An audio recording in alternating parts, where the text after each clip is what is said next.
What first got you excited about blockchains? Think about it. Oh wait. I bet it wasn't multi-million-dollar hacks, exposed data, or finding somewhere safe to store your seed phrase.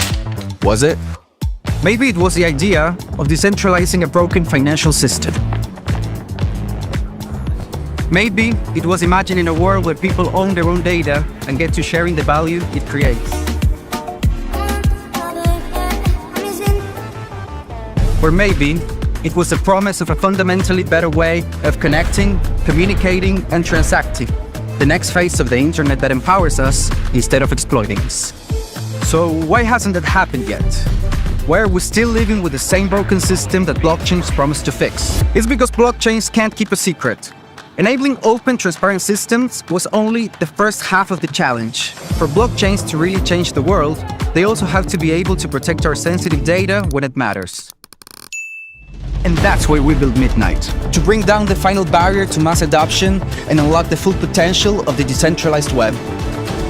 Let's build the internet we deserve, together.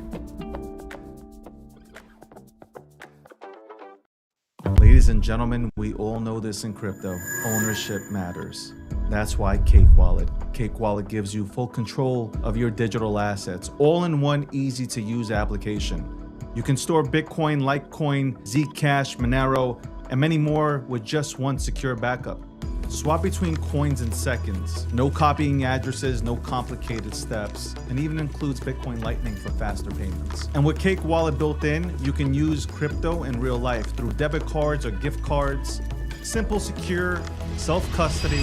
Download Cake Wallet and take control of your crypto.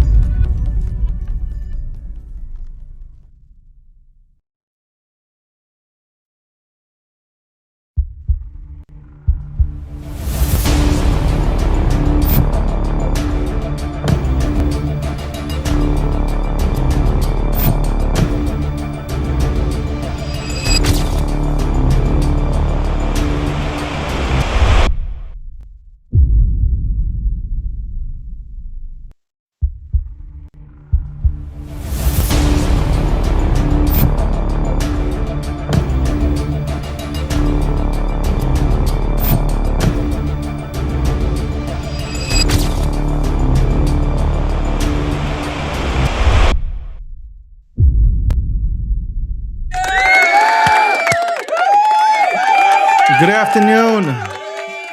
Good afternoon, everybody. It is 12:20 p.m. Eastern Standard Time. I've been trying to get on here for God knows how long, but welcome to the Breakdown 701.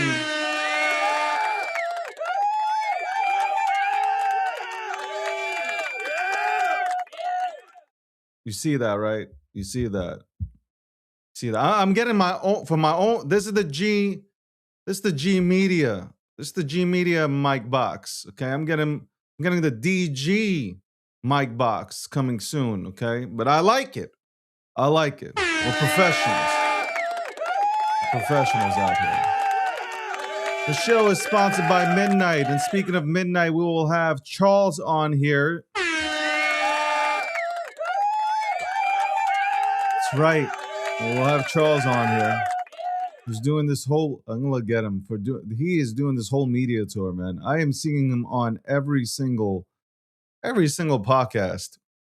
Okay. I just want him to remember I was out here. We were doing this every 2 weeks at one point. We were sitting down and chatting about everything crypto, politics, Cardano, now Midnight. So we'll go ahead and dive deep into this. Shout out to TikTok. Shout out to everybody tuning in on Twitter, Getter, Truth Social. Can somebody reach out to me and help me get on Facebook and Instagram? Please. For the love of God, somebody help me. Oh, boy. We have that. Let me go ahead and give a shout out to Polymarket. Polymarket, the official prediction market sponsor of the DG brand and the Breakdown. Shout out to Polymarket. Good folks at Polymarket. I like Polymarket a lot. They treat me nice.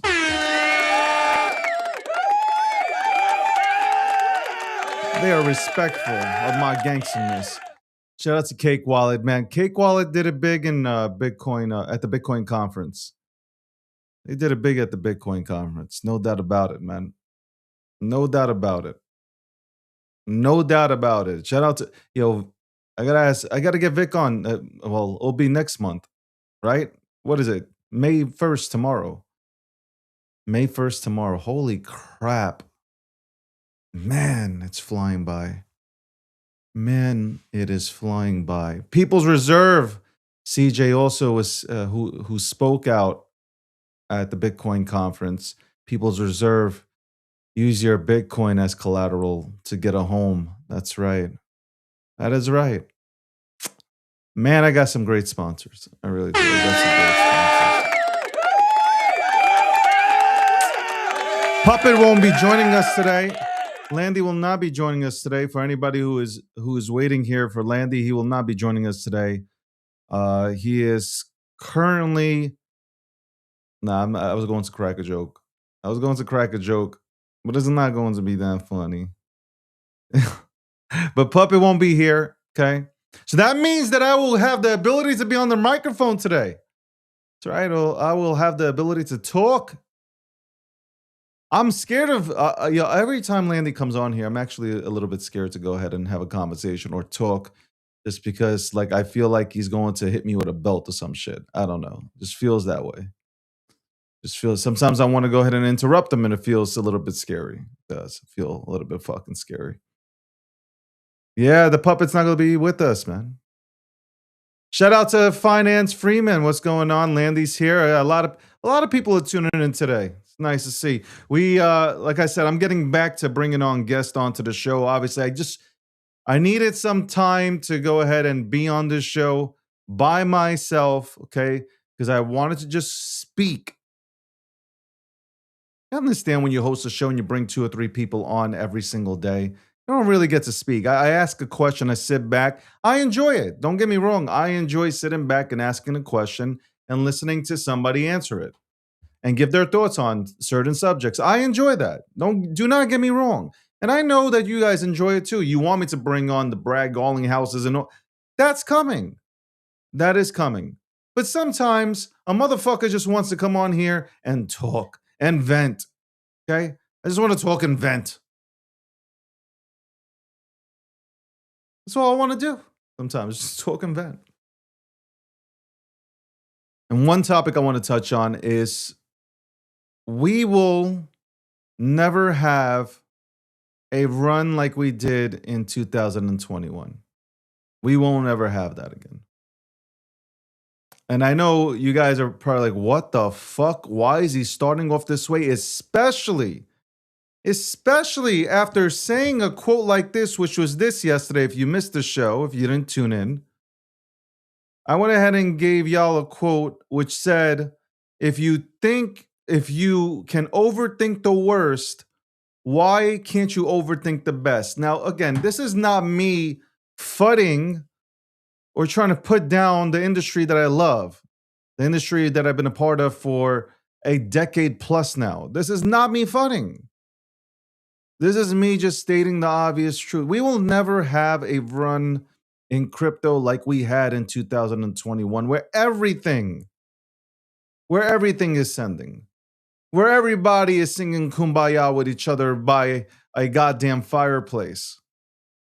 We will never have 11,000 people, actual people in a goddamn space holding hands and singing with each other and talking until the early morning when the birds are chirping. No, we will never have that again.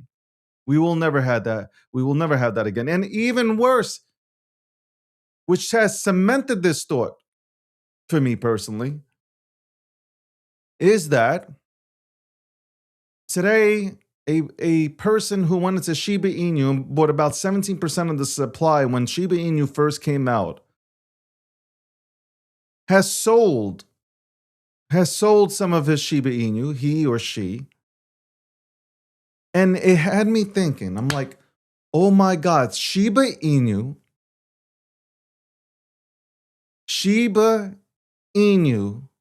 started something within the meme economy that said you can have other memes besides Dogecoin. I know I'm speaking about the memes right now, and people are like, what the fuck? Hold on. Just wait a minute. Hear me out as I speak about this.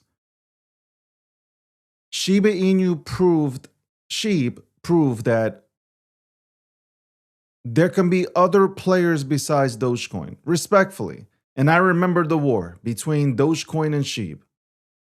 I remember this war. It was a crazy ass war. I held both. I was in both. And I was attacked by both. Both sides attacked me. Both sides. I said, why can't we coexist?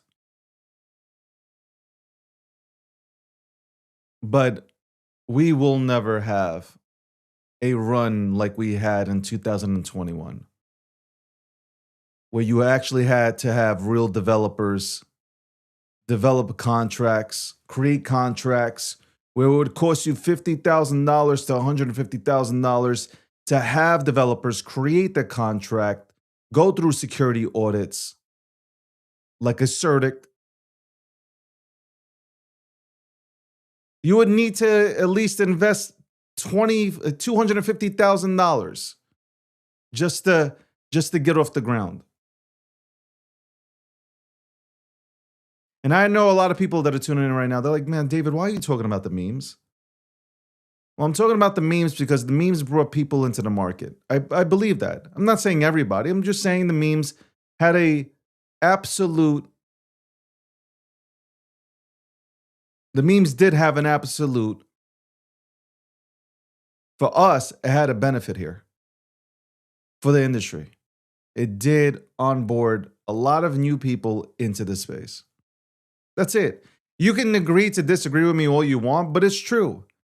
You could say people lost money on memes. Go for it. We can have this debate and we can have this discussion all day fucking long. But at the end of the day, memes onboarded people who eventually went and bought themselves Bitcoin. Memes did a better job in 2021 marketing Bitcoin than some of the some of the maxis. Why did I say Maximus? Must have been me watching The Gladiator yesterday, still stuck in my head. The Gladiator is one of the greatest movies of all time. I don't give a fuck what anybody says. But these Bitcoin maxis could not do the job or how the meme economy did, that community did. The way they explain Bitcoin and why you need a Bitcoin. Memes are fun, but ultimately you need Bitcoin. They did a hell of a job. They did. But I was sitting back and thinking, we're never going to have a 2021. We're just never going to have it. As much as you want it, as much as you're never going to have it. What you're going to have now is, I believe the OGs will still run. Altcoin season, we haven't had that, by the way. Altcoin season, we haven't had that. Chainlink, or Cardano, like we can name them all out. They haven't ran. Altcoin season, we haven't had it. What, 4 or 5 years now? We haven't had altcoin season. We will have runners, though. We will have things that run, 100%, no doubt. But 2021 was electric. If you were here in 2021, you understand how electric it was. How great it was. How, like, you didn't go to sleep. You did not go to sleep in 2021. You just didn't. You stayed up. You watched your portfolio go absolutely to Valhalla. A lot of you round-tripped it, but still, you watched your portfolios go to Valhalla during that time. Now, what do we have? By the way, I'm disgusted. I'm going to tell you this right now. I'm big into charity. I'm really disgusted at what's happening with the current meta where people are coming out with charities pretending like they give a fuck and they're trading them. the St. Jude's, all this stuff. I'm not with that. That is, it is, I am telling you, man, there are some things you just do not do or go into or play with. Okay.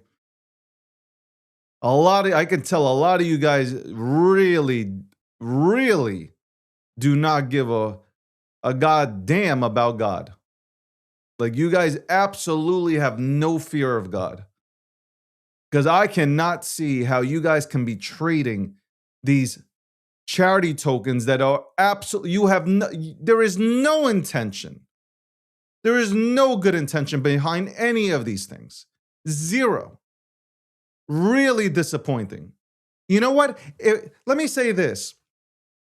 If the charities themselves want to come out with charity tokens, that's fine. But communities, air quote, coming out with charity tokens and just redirecting creator fees or half of them to the charity and trying to make it look like they are trying to do a really good thing for a good cause, it is absolute bullshit and you fucking know it.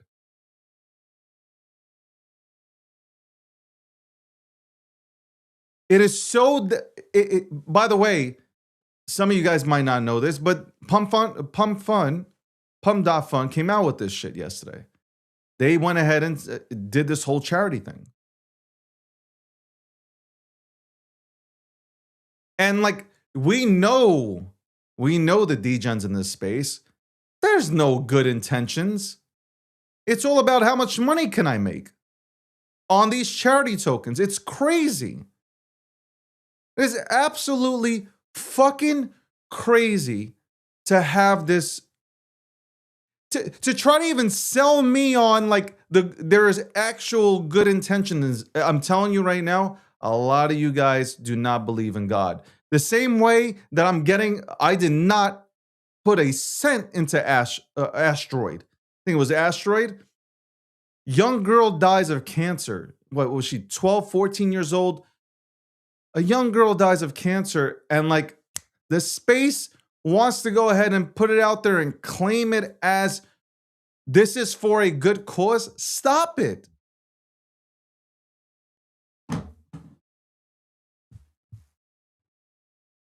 You don't believe in God. I'm telling you, you guys do not believe in God.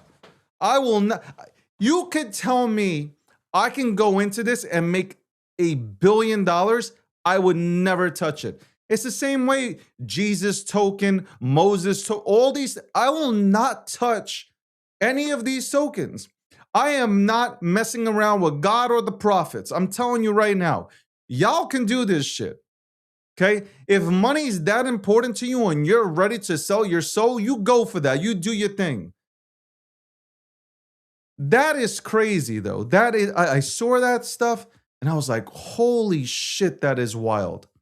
And nobody's saying, a few people, I don't want to say nobody, a few people said something, and I respect the fact that they did say it. Okay, they came out and said, like, because you had, I think somebody showed, I don't know if this is true or not, but somebody showed a transaction on chain that showed that, like, I think it was like 1,000 Solana went towards a gambling site. That's wild. That is absolutely wild. I'm telling you, man. Some of you guys do not believe in God. There's no way. There's no way. There's absolutely no way people believe in God, man. In this space. I'll say in this space, there's no way that people believe in God. Because you don't do that kind of stuff. You don't. So that's why I'm saying, like, 2021 was special. And people will be like, oh, OG talking about this, man. Must have round tripped. They'll say all types of shit. But like, it was fun back then. You didn't have this crazy shit. You really didn't. You really didn't. Just disappointing. Disappointing to watch. Because this is not, I'm going to tell you right now, this is not crypto.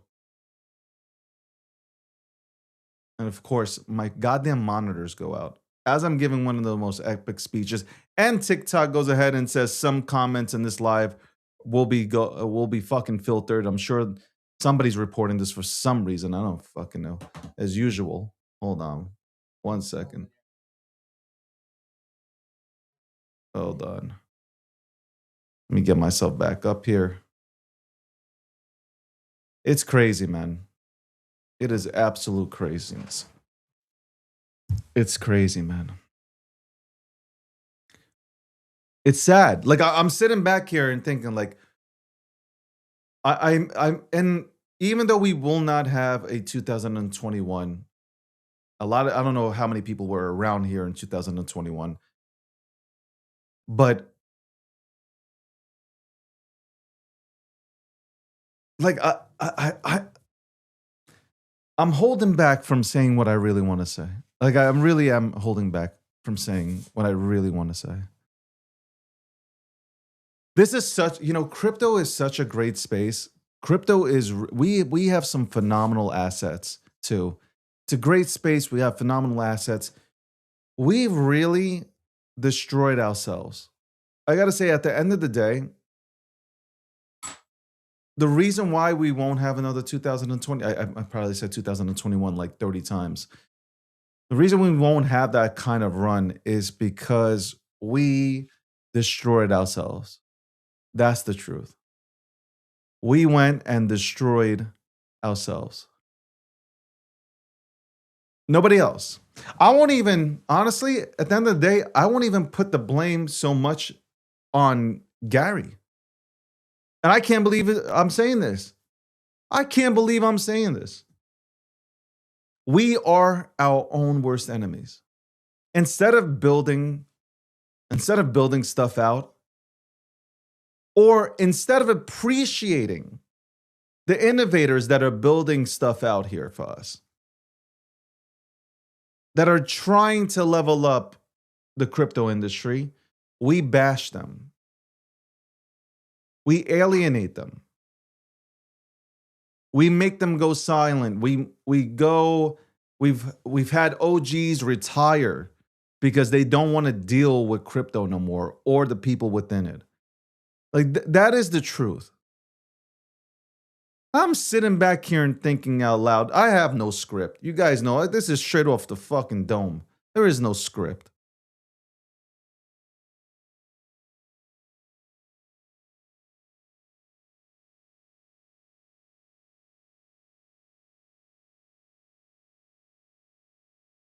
I'm like, why am I reading this goddamn crud? Why am I reading comments right now?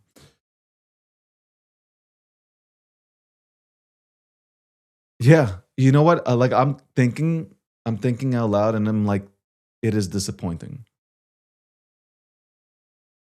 Like I don't want to be a Debbie Downer today either, but like I'm thinking about this. I'm like, 2021 was great, but then like the people within the space, it's one of the problems. The people within the space open up spaces every single day. Somebody would write a thread about why this person is so goddamn bad.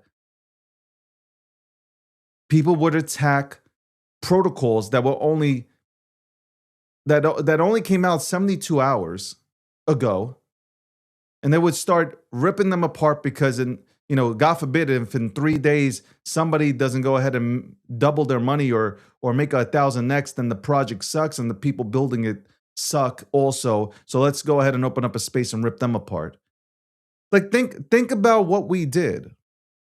Not me. That was not me.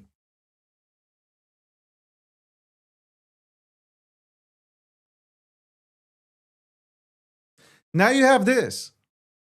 So we went from having some of the most intelligent people, I'm talking about innovators, we went from having some of the most intelligent, fucking brilliant innovators in this space, some of the greatest thought leaders within our industry. They have now either refused to come onto social media and into that, or they have retired.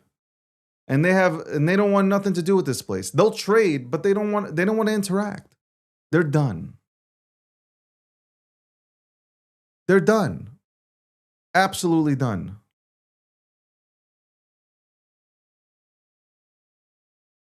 Yo, by the way, on TikTok, yo, Tech, who is this guy? Block his ass. Who is this guy interrupting my live? What is this shit?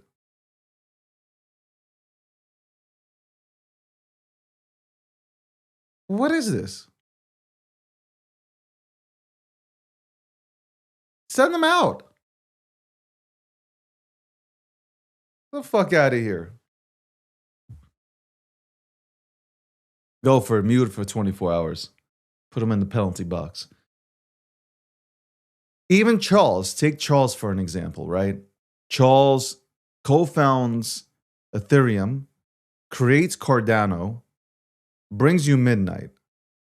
How much shit has Charles got when he comes on? So he doesn't go on X as much, but he would just get terrorized for speaking his mind. Just because he didn't agree with things or he thought things could be better, he'd be terrorized. And you would have this whole fuck campaign that would attack. You would literally have a fuck campaign that would attack Cardano. I watched it in real time. I'm in Cardano. I would sit back and watch the fuck campaign.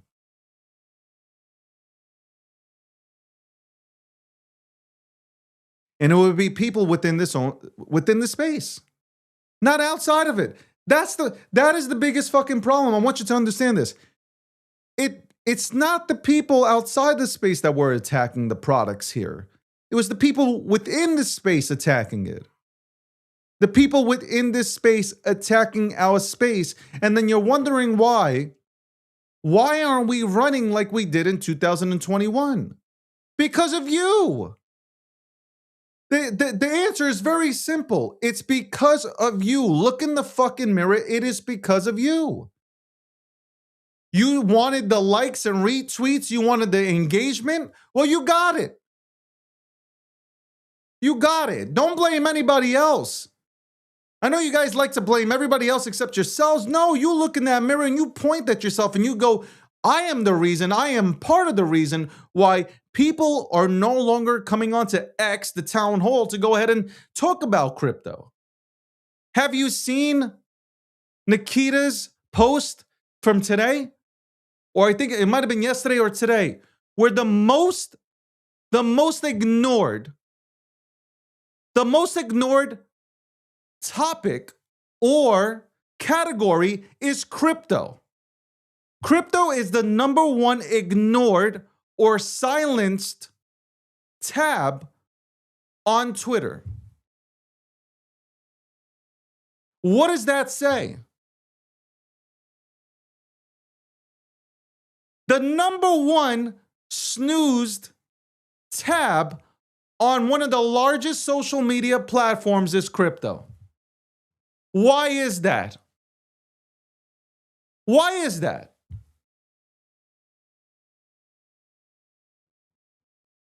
You gonna blame an influencer for that?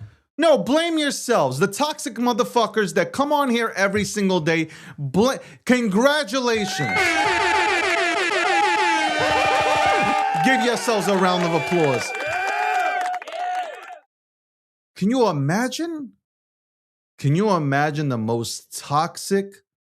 Basically, crypto is the most toxic subject on X. One of the most innovative spaces, one of the most innovative industries, is deemed to be the most toxic and the most ignored on one of the biggest social media platforms that there is, where people from all over the world come to get their news. Could you imagine that? And then you have the audacity to blame people. Blame yourselves, because that's all it was. Even in 2023, all you guys wanted was likes and retweets. You got it. You got the likes and retweets. At that point, in that period, you got what you wanted. Now what? Now what? You pushed everybody away.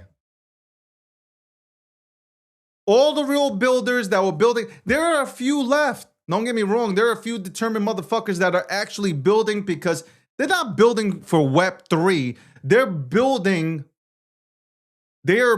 solutions that fix things outside of this goddamn place, okay? So they don't give a and some of them have thicker skin, so they don't give a fuck about what you say.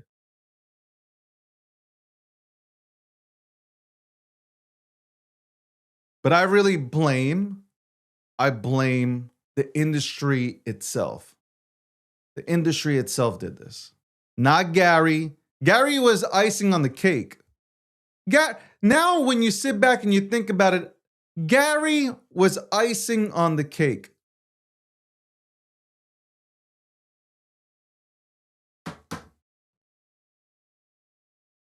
I'm the number one influencer. I'm the number one KOL. I am number one. I am this. I'm the baddest. Like, okay, what did that shit get you? Nobody knows you. I keep saying this. Outside of this little fucking hub, nobody knows your name. What did you prove? You're broke. Half of you guys are broke. And it's the truth. I ain't saying anything that's not true. Half of you guys are broke. You know why? Because you never gave a fuck about the tech. You didn't give a shit about crypto. You cared about likes and retweets. That's all you gave a fuck about. You wanted to destroy people that you don't even know. That was the game. And then you wonder why we haven't had a run like 2021. It's because of you. You guys don't go out there and do any grassroots marketing. None of you guys have. All you guys do is talk shit all day. You guys have done nothing. I've been here for a long ass time. I've watched all you. You guys have done nothing. And now, like, the only people that are making money right now are the platforms. The platforms are the only ones that are making money. You're not making money. The only way some people are making money because they have some insider, okay, access. Otherwise, you're not making money. Pum.fun, they're making billions of dollars on fees. They want this fucking environment. Of course they want this environment. Go ahead, create as many fucking tokens as you want, guys. Go ahead, trade away, because we're going to make money. You're not making money, they are. Where's the airdrop? Where's the airdrop? What happened to the airdrop?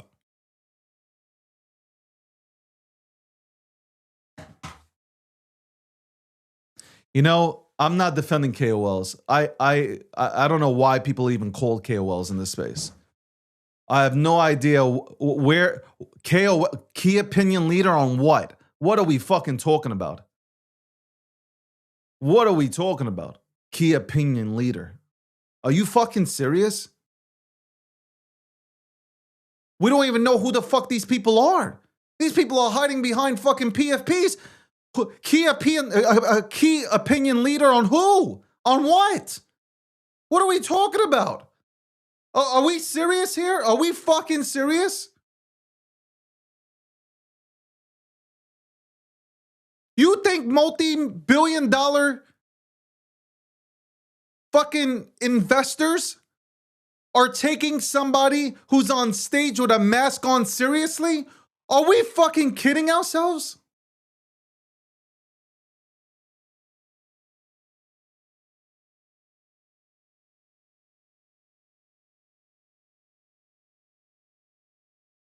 Listen, I can understand Satoshi Nakamoto being anonymous, but then we have a bunch of other people that think it's okay to be anonymous here too and build out. And you guys think that you're going to link up with Microsoft and Amazon and all these other big time players to go ahead and do something? No. Chainlink works because the founder's face is out there. I'm just giving you an example. Ripple, as much as you guys hate Ripple, well, Ripple works because Brad Garlinghouse, Chris Larson, David Schwartz, their faces out there. They're going to do business with people that they know.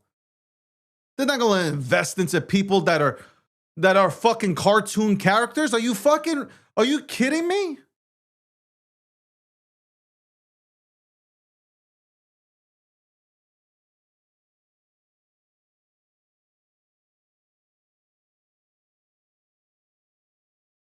As a fucking kidding yourselves if you think multi-million-dollar businesses are going to invest into people that they have no fucking clue. Have no fucking LinkedIn, no nothing. No face to the goddamn brand.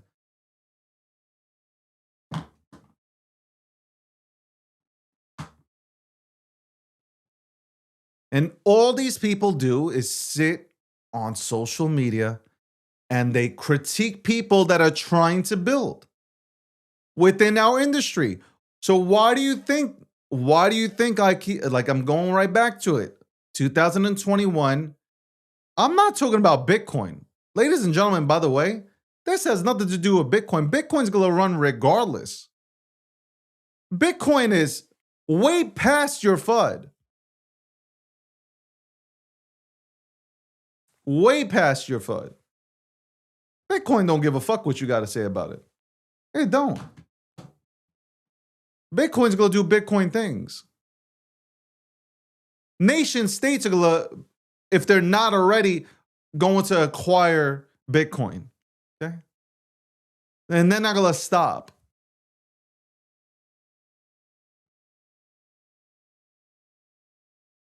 So yeah, like I lit up just now because it's passion. It's like, man, we have one. This industry is great. This is a great industry, and we chased out people. And it's not because of Gary. Like it's not, I'm not a big fan of his. I'm just saying it's not because of him, and it's not because of Elizabeth Warren, okay, and her anti-crypto, coalition and shit. It's not because of them. We are our own worst enemy. Sit back and let that marinate because you know I'm fucking right. We are our own worst. When Luca went ahead and purchased the Pudgy Penguins, what is the first thing this space did? Let me break this down for you. When Luca purchased the Pudgy Penguins for $2.5 million out of his own fucking pocket, what did this space do? You opened up 19 rooms. You opened up 19 spaces. And you tried to destroy the man's character.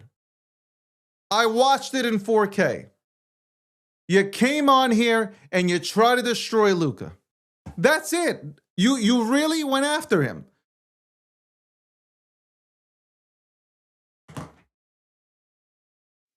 Rewind the tapes. You went after 19 spaces. 19 spaces were opened up, and the talk was how bad Luca is, his character's bad, oh my God, fraud, scam, all the shit came out.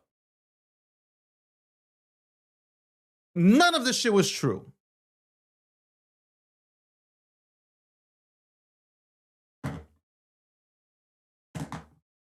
I've been through it. Like, I've been through it. I've been through this shit. I'm telling you, this space, I love it. And I miss it. I miss the OGs from the day. I miss the real ones. I really do. This here now, it's bad. But you see, you couldn't, like, for instance, with Luca, you couldn't destroy Luca because he has his face out there. The people that were destroying him or try to destroy him or cut his legs off were a bunch of people wearing a PFP. You don't know their names. They're anonymous, and they were trying to destroy him, right? But you can't destroy somebody who has their, like, really, if you think about it, you can't destroy somebody who has their face out there. You can't cancel somebody who has their face out there and has put $2.5 million on the line, and they've bet on themselves to do big things.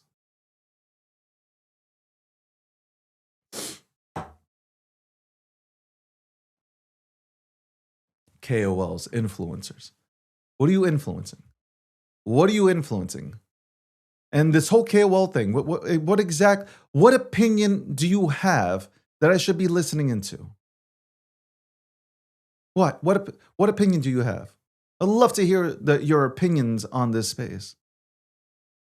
I see some of these people try to break down crypto, and I'm just like, what is this shit? What have I tuned into?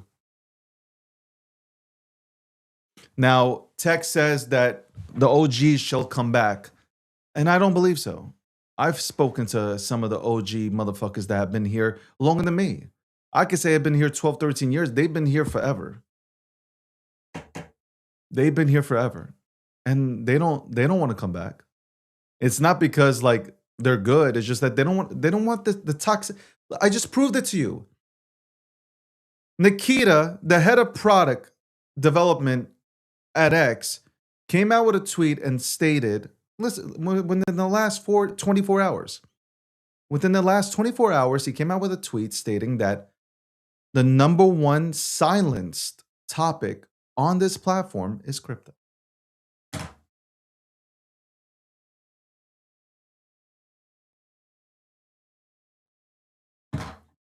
It is so painful to listen to you motherfuckers that people silence you. It's so toxic that people don't want to see it. People will say, hold on, but that can be due to links. Yeah, links also. Scam links, I'm pretty sure. Also, I'm pretty sure that every single account that has nothing to do with crypto doesn't want to see like when they post, how is your day? They don't want to see a reply with somebody trying to show them their token. So I'm pretty sure you sit here and you wonder why Trump and the Trump organization has made billions of dollars in crypto. You scratch your head wondering why. You can say whatever you want about the Trump family. I'm thinking about this right now out loud as we speak. You can say whatever you want about Eric. You can say whatever you want about Don Jr., Barron. You can say whatever you want. They have a face out here. Like they have the name, obviously.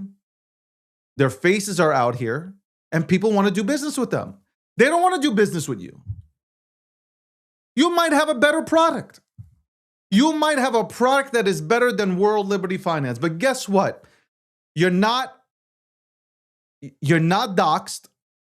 Nobody knows who the fuck you are. If we read back on your past tweets, you've been hating on everybody. Nobody wants to deal with people that are angry and that hate life and hate people. Okay? Nobody wants to, and especially that don't have a LinkedIn page. Okay? I don't know what have you done with your life? Okay? I don't see your LinkedIn page. I don't know what you've done. So people get mad and talk about, oh, they've extracted from this industry. No, this is business. Capitalism still exists. Whether we like it or not, capitalism has not left Web3, air quote, your terminology. Web3 still has capitalism.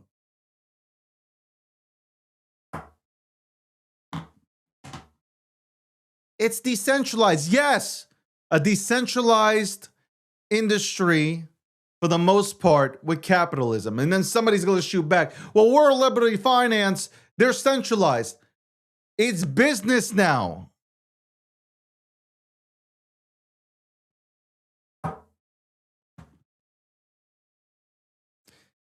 I said this a long time ago.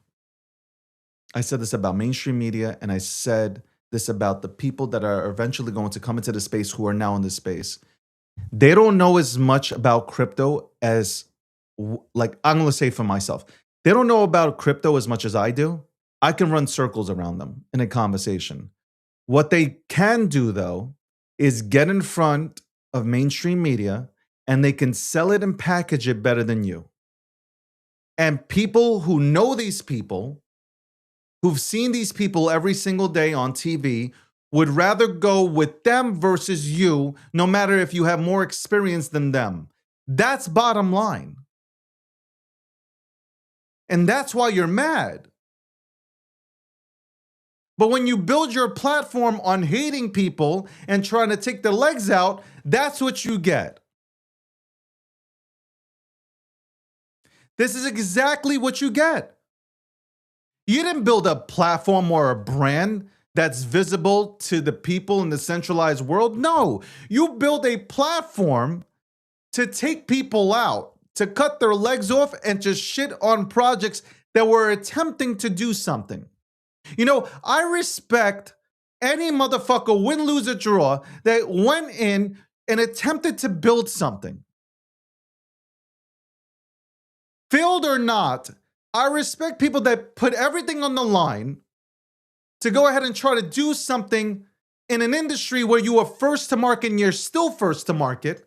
But I respect that over some motherfucker that will come on, that comes on to a space or uses YouTube or some social media platform to just fucking destroy people. Every single industry has a bad apple. You've called everybody fucking scammers in this industry. Everybody, including Satoshi Nakamoto, is a scammer. That word scammer holds no weight anymore. It doesn't even matter when you say it. Nobody cares. Nobody gives a shit. At this point, it's like a badge of honor that you've bestowed on somebody. Everybody's a scammer. Every single body is a fucking scammer. Everybody's a grifter. Somebody goes ahead. You know, the craziest thing is somebody builds a brand, they're a grifter. No matter what, they're a grifter. Oh, look, sponsored grifter. What the fuck are you talking about? That means that everybody who attends a Grammy event, the Oscars, and when they come into when they first, a lot of these motherfuckers get hundreds of thousands of dollars in free gifts. So it means that every single actor, actress, singer, notable figure is a fucking grifter. That's what you're saying.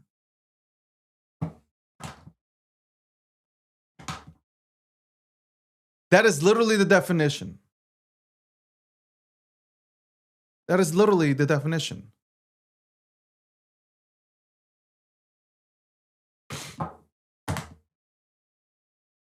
Everybody's a grifter. Everybody's a scammer. So basically, you guys made it so that crypto is bad. And then it's the little clicks. Well, everybody's a scammer except the 7 of us. And we're going to go ahead and I'll say one thing. The PR game in crypto, in terms of like assassinating people, but to make 7 people look cool, that's on point. But it's just for this industry.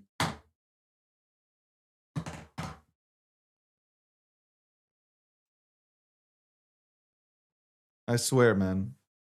We'll be right back after this commercial break from Midnight and Cake Wallet. What first got you excited about blockchains? Think about it. Oh, wait. I bet it wasn't multi-million-dollar hacks, exposed data, or finding somewhere safe to store your seed phrase. Was it? Maybe it was the idea of decentralizing a broken financial system. Maybe it was imagining a world where people own their own data and get to sharing the value it creates. Or maybe it was the promise of a fundamentally better way of connecting, communicating, and transacting. The next phase of the internet that empowers us instead of exploiting us. So why hasn't that happened yet? Why are we still living with the same broken system that blockchains promise to fix? It's because blockchains can't keep a secret. Enabling open, transparent systems was only the first half of the challenge. For blockchains to really change the world, they also have to be able to protect our sensitive data when it matters. And that's why we built Midnight, to bring down the final barrier to mass adoption and unlock the full potential of the decentralized web. Let's build the internet we deserve, together. Ladies and gentlemen, we all know this in crypto. Ownership matters. That's why Cake Wallet. Cake Wallet gives you full control of your digital assets, all in one easy-to-use application. You can store Bitcoin, Litecoin, Zcash, Monero, and many more with just one secure backup. Swap between coins in seconds. No copying addresses, no complicated steps, and even includes Bitcoin Lightning for faster payments. And with Cake Wallet built in, you can use crypto in real life through debit cards or gift cards. Simple, secure, self-custody. Download Cake Wallet and take control of your crypto.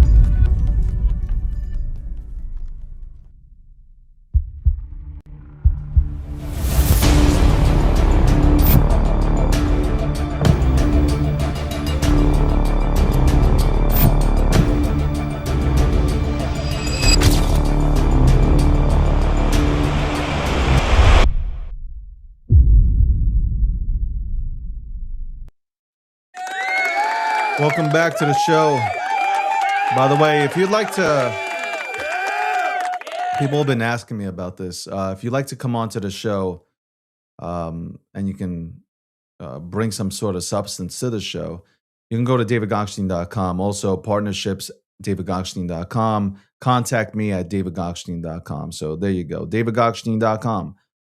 You don't know how to spell it, as ChatGPT or some shit, Claude, Google Gemini, whatever. We're back, episode 701 at 1:15 p.m. Eastern Standard Time. We will be joined by Charles. Okay, Charles is going to be here.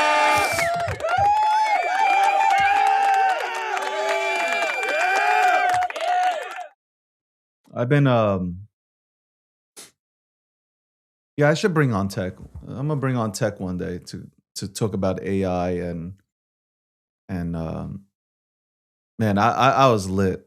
I was just lit. I just that wasn't anger, by the way. That was absolutely, there was no anger just now. I'm just disappointed. I'm actually honestly disappointed. You know what it is? It hit me today. I think it hit me in the morning when I was just meditating. I meditate every single day. I hope you guys do as well. And it hit me after I meditated. I was like, man, we are never going to have 2021 happen again. And I believe that. I don't believe 2021 happens, because you would need all the old school motherfuckers to unite to defeat these Fortnite kids. You would, and this Fortnite mentality that we have here. And the industry has become really absolutely toxic. Like, you know, if you weren't here for 2021, or if you weren't here, if you just came into crypto, I'm gonna explain. Let me give you this this example. Crypto was as exciting at one point as what AI is right now. Though the AI fever has leveled out a little bit, but if you were here in the recent months and you've seen like how people got excited about Claude, new update here, new update from ChatGPT, new update here, there, that's how exciting it was in crypto. But for more than just 2 to 3 months, I'm talking about the excitement was there for years. That if you want to understand the experience, you want to understand that feeling that we had as OGs here, that was it. It's the AI. It's the AI thing. It's that AI feeling that people have now. Oh my God, like, what do I get into? How do I get a Mac Mini? Like, that was people are not sleeping right now. Some people didn't stop using AI. There are people that I like I said, after a week, people would stop using AI because they can't figure out the prompts. They'll get frustrated. Claude's not doing what they want Claude to do. I knew that shit would happen. But the 1% out of the 99 who left, 1% who stayed, the 1% is going to make a killing. Because they understand how to use prompts. They understand how to use AI. They will know how to help businesses elevate by using these platforms. But that was it. That excitement. That's what we had in crypto. Are you really excited? Be honest. Be honest. Guys, are you really excited? Are you really excited? And I'm not shitting on this industry. If anything, I'm trying to figure out, how do we get this industry back on its feet? That's what I'm trying to figure out. And to me, it's like the only way you get a 2021 is if you bring back the OGs and you have people just say like, listen, I know you had fun on Pum.Fun, but let's build.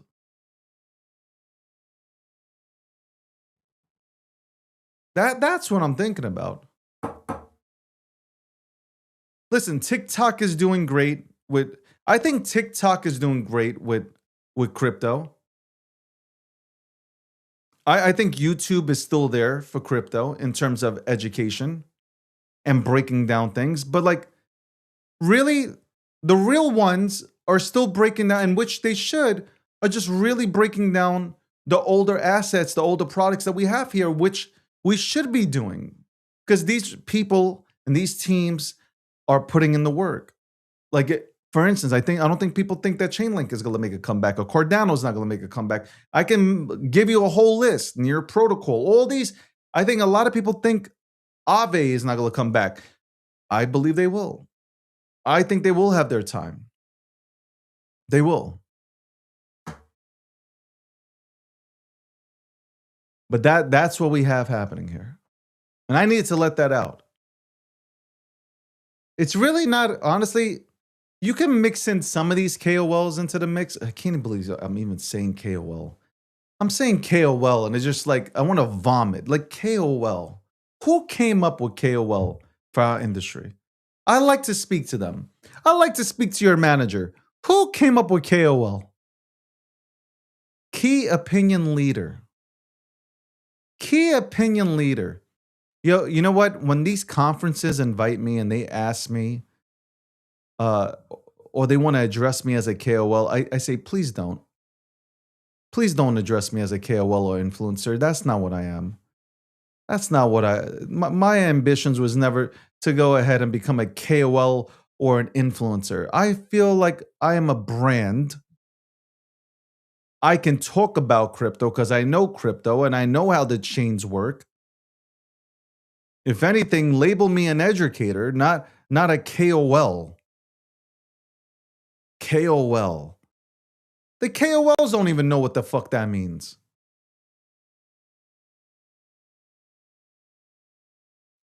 I got to give a shout out though.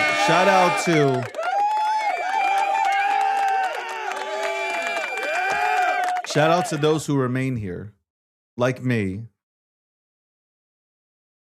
who haven't left.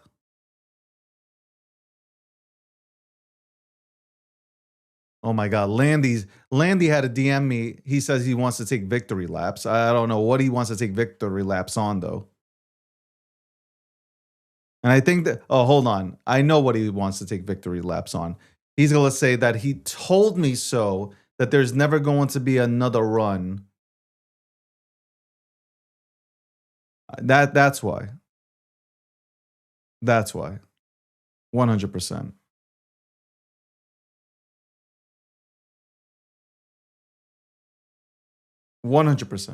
That's why he wants to go. He can't wait to come on to the next show to talk about that shit with me. He can't wait. Anyway, we'll be right back right after this commercial break. What first got you excited about blockchains? Think about it. Oh, wait. I bet it wasn't multi-million-dollar hacks, exposed data, or finding somewhere safe to store your seed phrase. Was it? Maybe it was the idea of decentralizing a broken financial system. Maybe it was imagining a world where people own their own data and get to sharing the value it creates. Or maybe it was the promise of a fundamentally better way of connecting, communicating, and transacting. The next phase of the internet that empowers us instead of exploiting us. So why hasn't that happened yet? Why are we still living with the same broken system that blockchains promise to fix? It's because blockchains can't keep a secret. Enabling open, transparent systems was only the first half of the challenge. For blockchains to really change the world, they also have to be able to protect our sensitive data when it matters. And that's where we build Midnight, to bring down the final barrier to mass adoption and unlock the full potential of the decentralized web. Let's build the internet we deserve, together.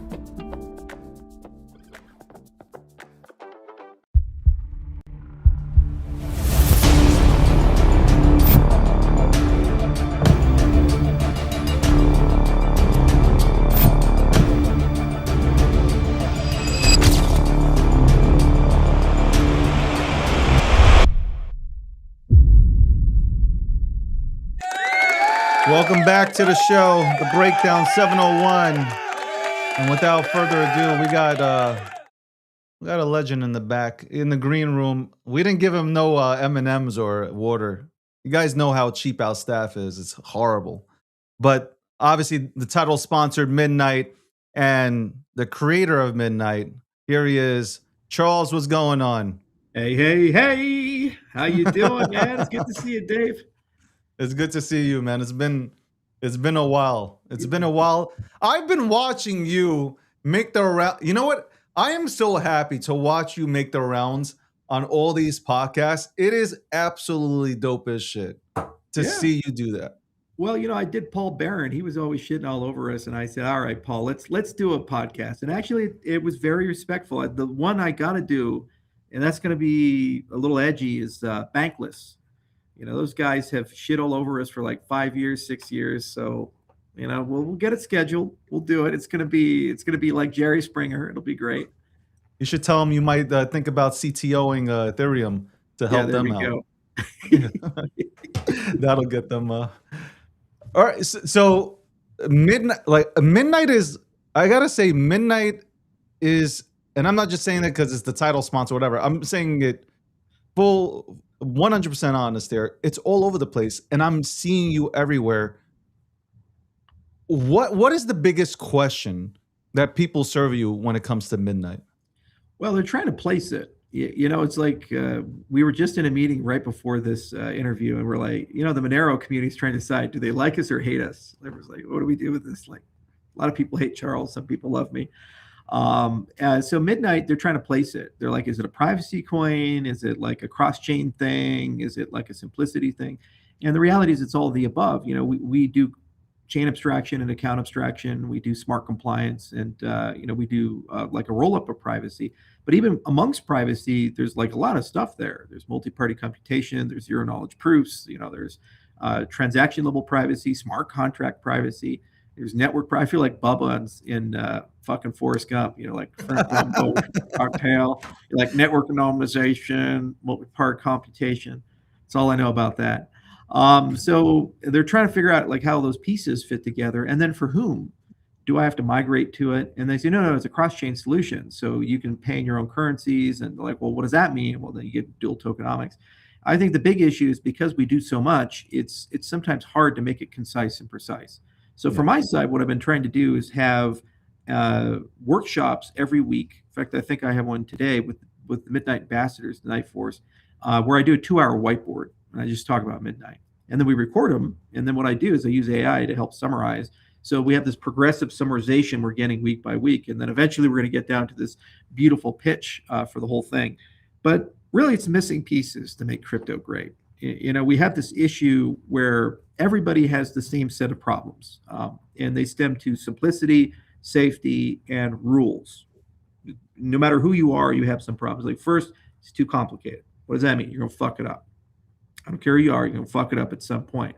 And what does that mean? You lose your money and everything gets stolen. And so when I look at Gartner, you look at all these other usability surveys, year after year after year, the number one concern with crypto is I don't feel safe. I don't really fully understand it, and I'm told that if I screw up, I lose all my money. So I don't really want to adopt that. So vast majority of consumers, to interface with crypto, what they tend to do is delegate to a trusted third party. Like, I leave my money Coinbase, or I leave my money Kraken, or I buy a structured product like the BlackRock ETF or this type of thing, and then somebody else is taking care of it for me. In fact, that's the overwhelming ownership of crypto. There's 550 million users. Binance has 400 million accounts. So it gives you a sense of, where the users are at. And the number one concern is because I'm going to fuck it up. So that simplicity and safety component, huge for the space. The other thing is people don't fully understand the trade-offs.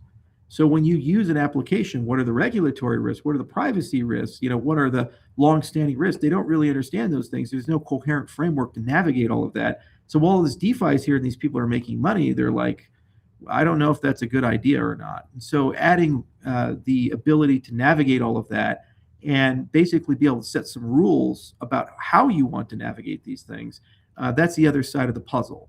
So you say, look, I'm only going to participate in things that are legal within the United States. I'm only going to participate in things that are tax neutral to my tax strategy, or I'm only going to participate in things that are long-term investments that are blue chips as rated by the top 5 ratings agencies in the thing, or something like that. We don't really have an easy way of doing that. So if you're a completely new crypto person, like names like Dune and Masari and others, they just don't make any sense. You and me, we've been here for a while and we talk to all the people 24/7. So it becomes like second nature, but then we forget how even basic concepts and terms are extremely difficult for regular people to understand. And thus people get screwed. So we built Midnight to kind of be the gateway for all these things. The other side of Midnight on the corporate side is it's the home of Web 2.5. And there's a war right now for the soul of Web 2.5. We already saw this once before with the permissioned and permissionless blockchains. So back in the day, remember Fabric and R3 Corda and all these other guys, they were like, oh, you don't need a blockchain and Ethereum or anything. We just do a federated system. And then never got any adoption. All those guys, they had to pivot.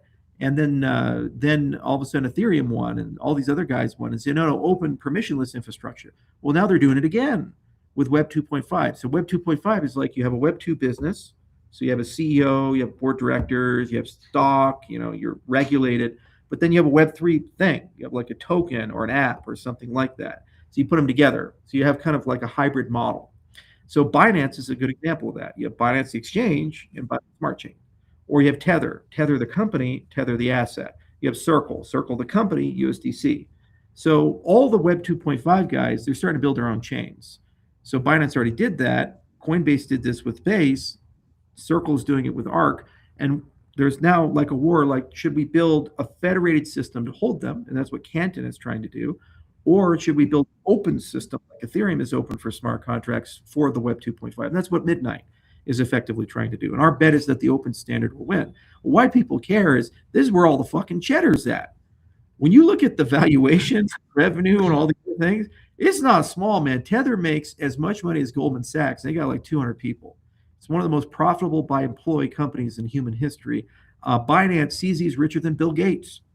I mean, that's some cheddar right there. That's not like small cheddar. That's like big boy cheddar. So everybody wants to do Web 2.5 because they know that's where the action's at. But there's a lot to it, and if you fuck it up, you go to prison for 4 months and you have to go like play with horses in California. That's not a good experience, right? Work release with horse therapy.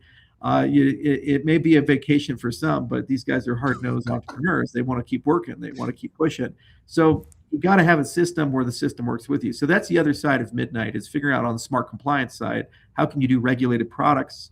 How can you maintain a regulatory schema? And how can you bring that to the rest of the space? Because a lot of these are portals into these things. It's all the standards are moving that way, like chain abstraction. They say, okay, how do you do like multi-chain signatures and cross-chain intents and these things? Because at the end of the day, you want to get to a point where you just say what you want.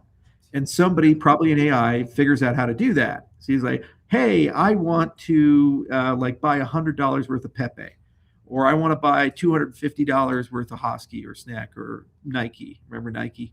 Nike. Everybody remembers Nike. He's got a girlfriend now. We want to buy $250 worth of Nike, right?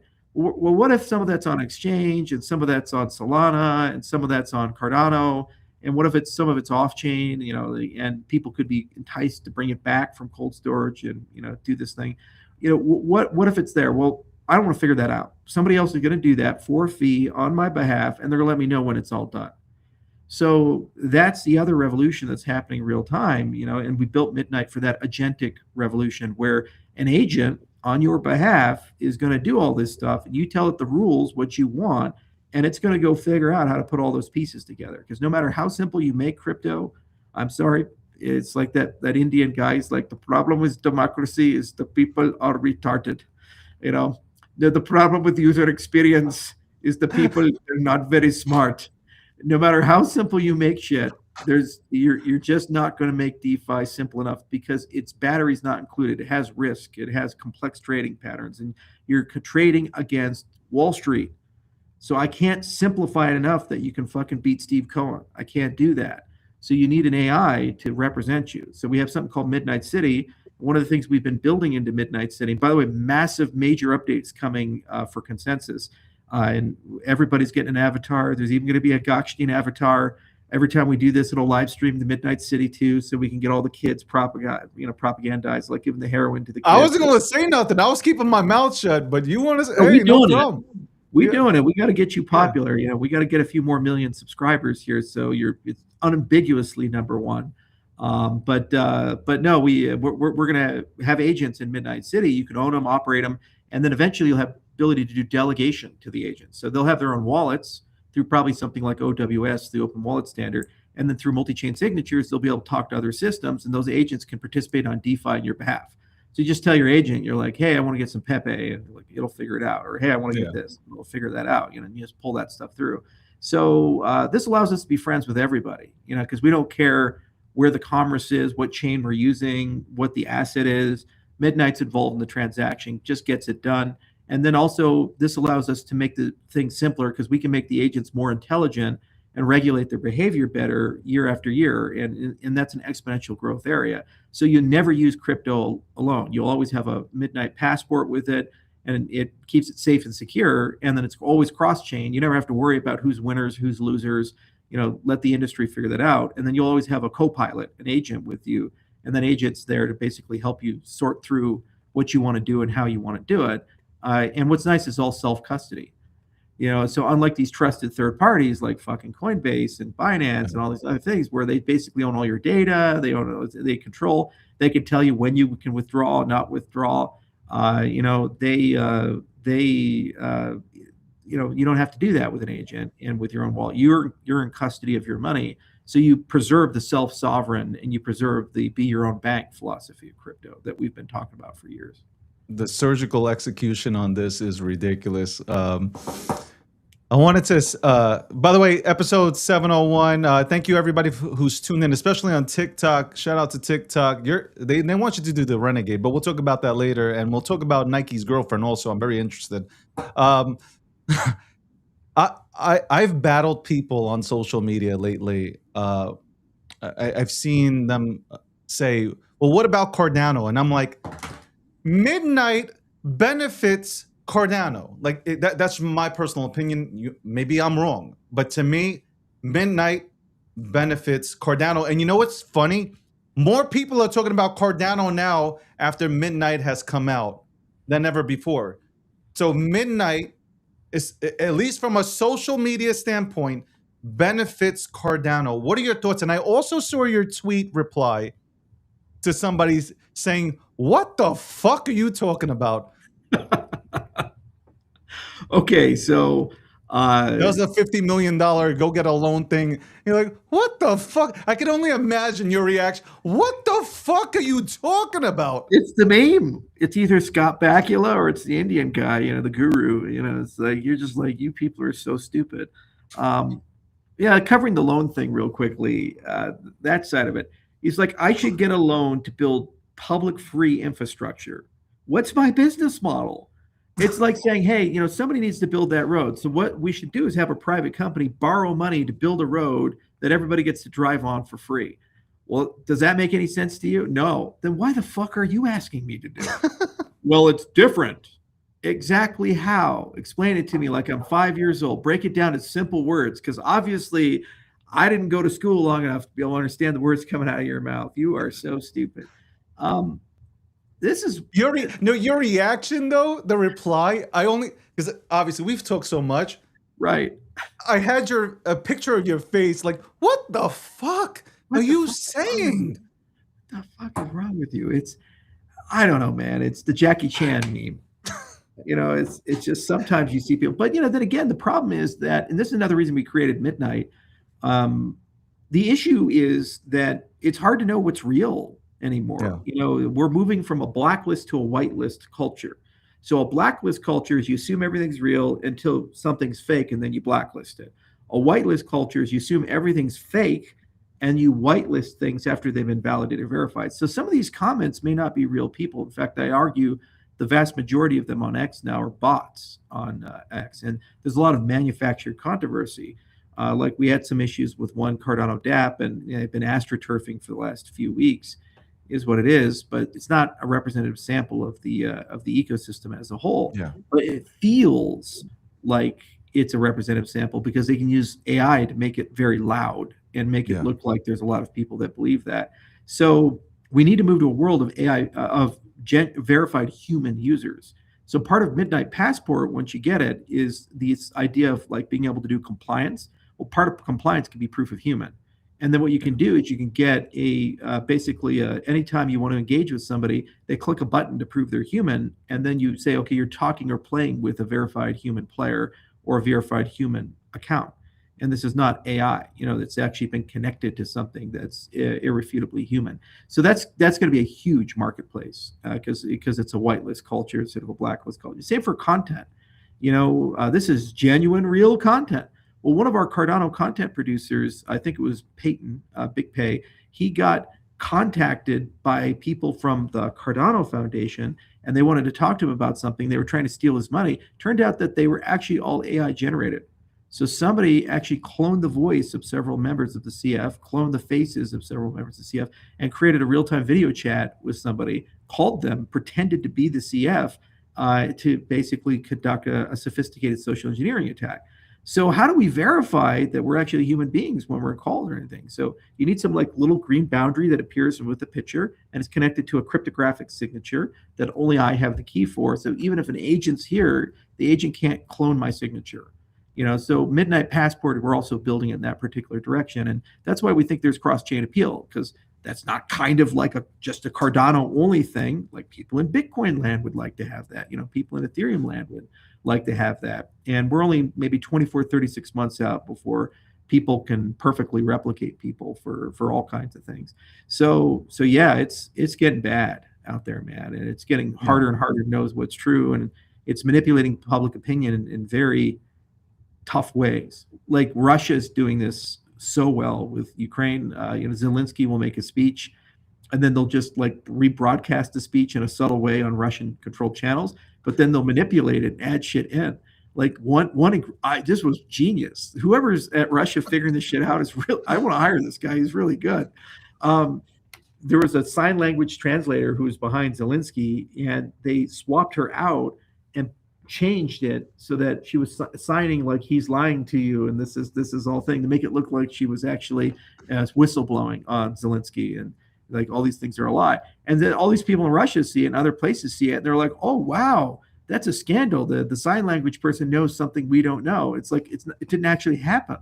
But when you tell them about it, they're like, no, I saw it with my own eyes. Like I was watching the broadcast. It's there. So that's going to be like the standard thing. And so you just choose your own adventure. If you like Trump 24/7, it's just going to be pro-Trump. If you hate Trump 24/7, he's out there eating children. It's like choose your own adventure with people. It's reality's malleable. To the Cardano, and just to end it with the Cardano question, Midnight helps Cardano. Am I right?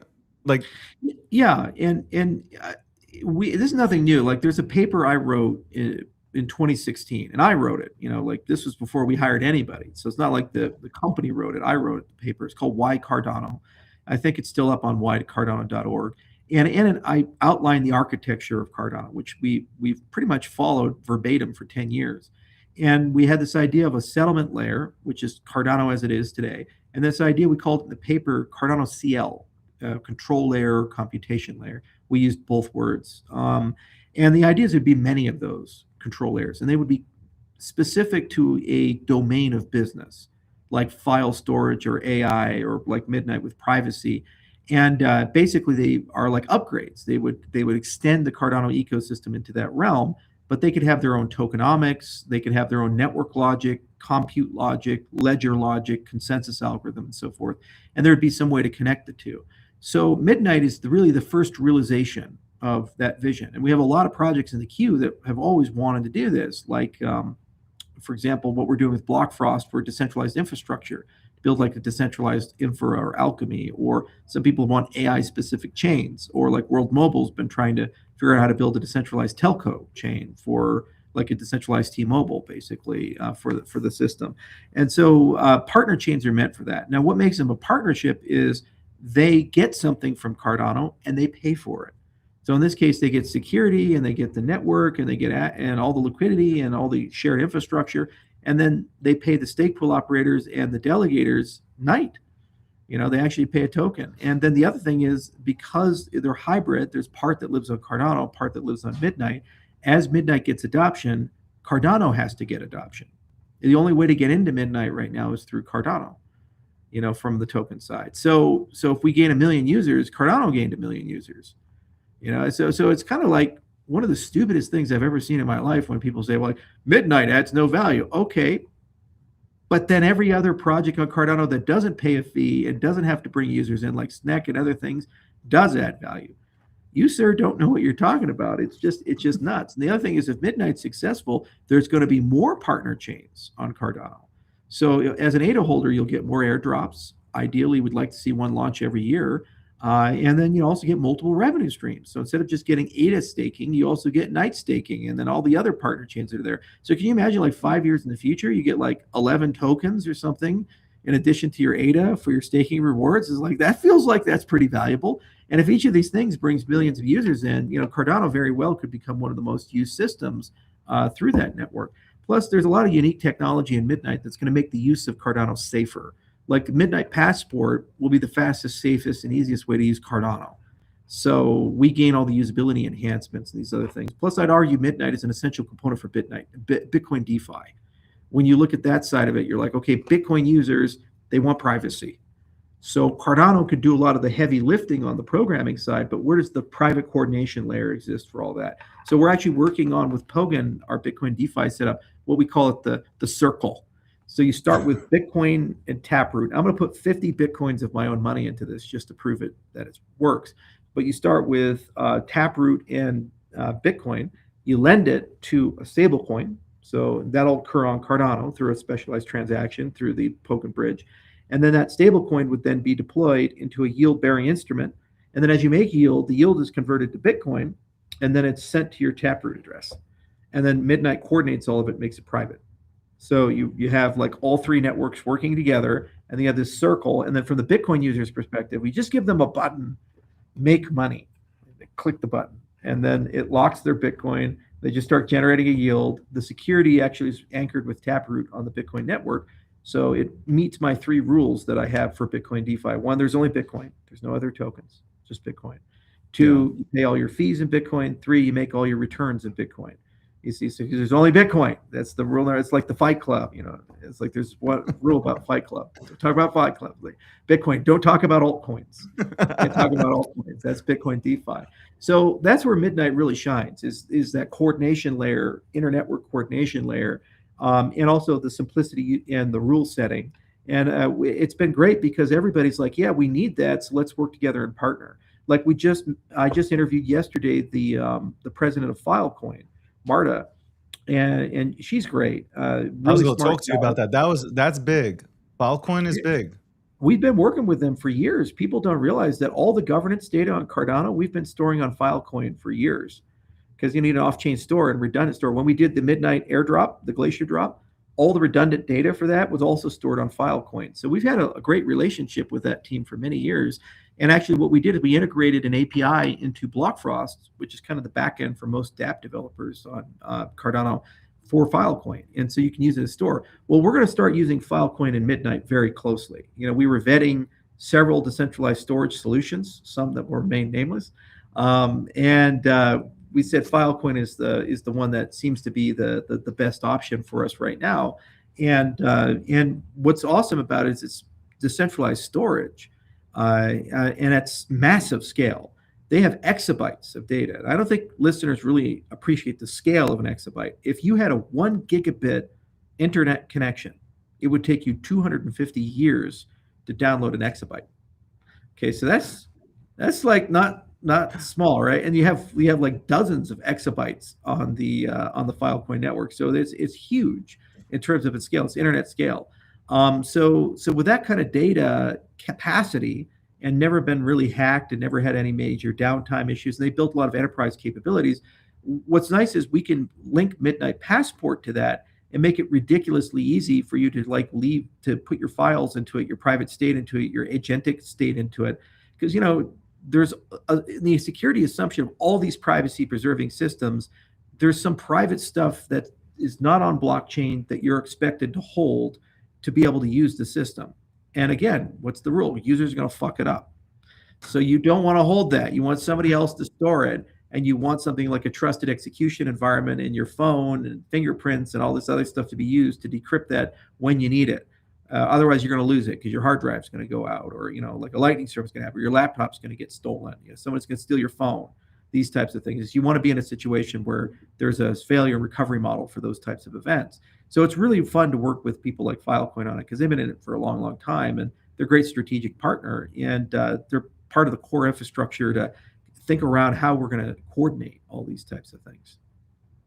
Charles, I want to ask you this question. What do you think about what happened with people are in the middle with what happened with Tether, where they froze funds?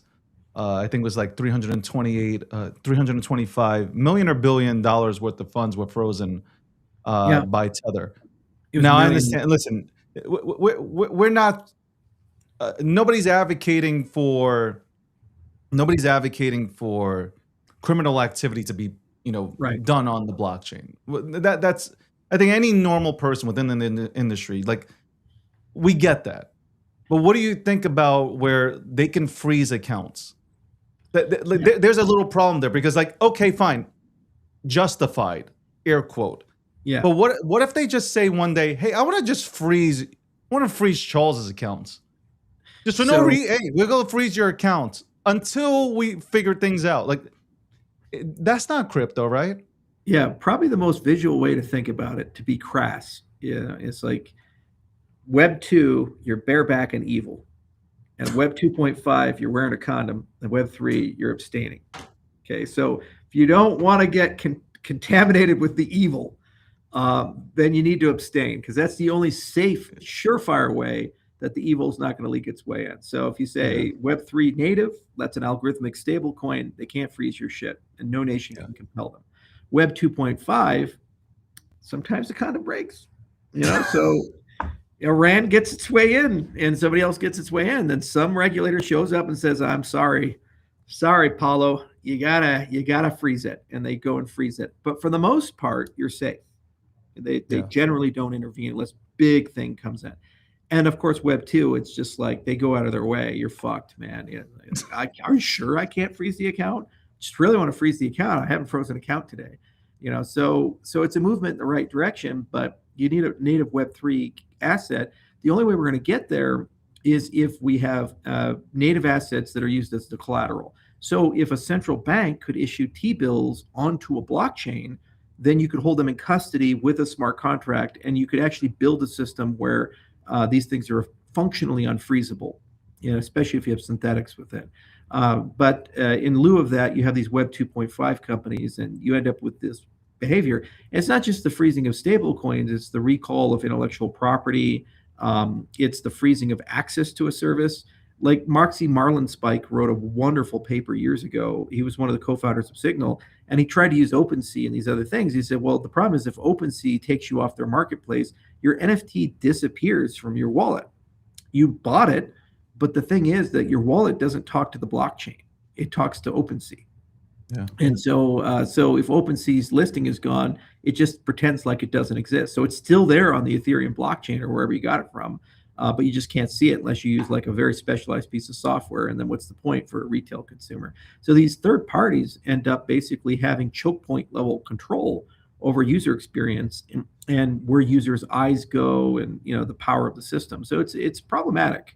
in a certain expect. So that's another reason we built Midnight, because we figured if you added that into the equation, it simplifies the rule setting, it simplifies the account creation, but it still is user centric. You're in the driver's seat, okay? You're still looking at it from a Web3 lens, and what it can do is over time warn you that you're getting involved with things that basically third parties have total control over that. And that's why the agent copilot is so powerful, because the human may not know that, but the agent, once it gets sophisticated enough, eventually will evolve to a point where it can tell you that. Say like, hey, just to let you know, man, that girl is a little sus. I don't know if you should be going down this road, man. That's the Tijuana extreme. You mentioned Monero. You're never going to forget that, by the way. Now no, I'm not. There are things that I got to tell you. There are things that you've said. We've chatted for I think more than 2 years. There have been things that you've said that literally after the show I'd write down, or I'd have to go back and replay the show and write it down. Like my favorite is, you're a walking, some of these people are walking condom commercials. That was, things like that you would say, and it just you fucking have me dying laughing. I have to control myself, obviously, as a professional. Midnight. Okay, there's been conversations. I've been a part of them. People like Monero. You mentioned it earlier. Monero, Midnight. You don't see this as competition. If anything, this is healthy competition, right? This is not, we're going to destroy Monero and we're going to destroy Zcash. And no, I don't see you doing that.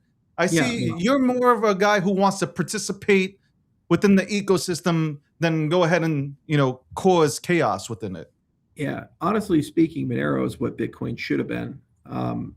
They just didn't have the technology at the time, and it's a lot more complicated to run a privacy preserving system. But there's a lot to love in Monero, like the ASIC resistant puzzles, the full chain membership proofs, how they handle the view keys. These are smart things, and they were a pioneer in ring signatures, and they've been a pioneer in a lot of privacy at scale. Because the thing about privacy is it's built usually by cryptographers, and cryptographers are super weird, paranoid people living in basements with no friends. And the reason they became a cryptographer is they think everybody's out to get them. So if you're like a paranoid schizophrenic and you're looking for a career, cryptography is for you. Okay, you are going to. This is a commercial to get people into crypto right now. Right.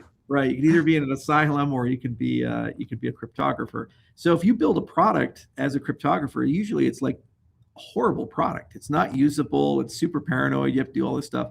What the Monero community did, and they pioneered, was figuring out how to make it more usable, but they never violated once their cypherpunk ethos.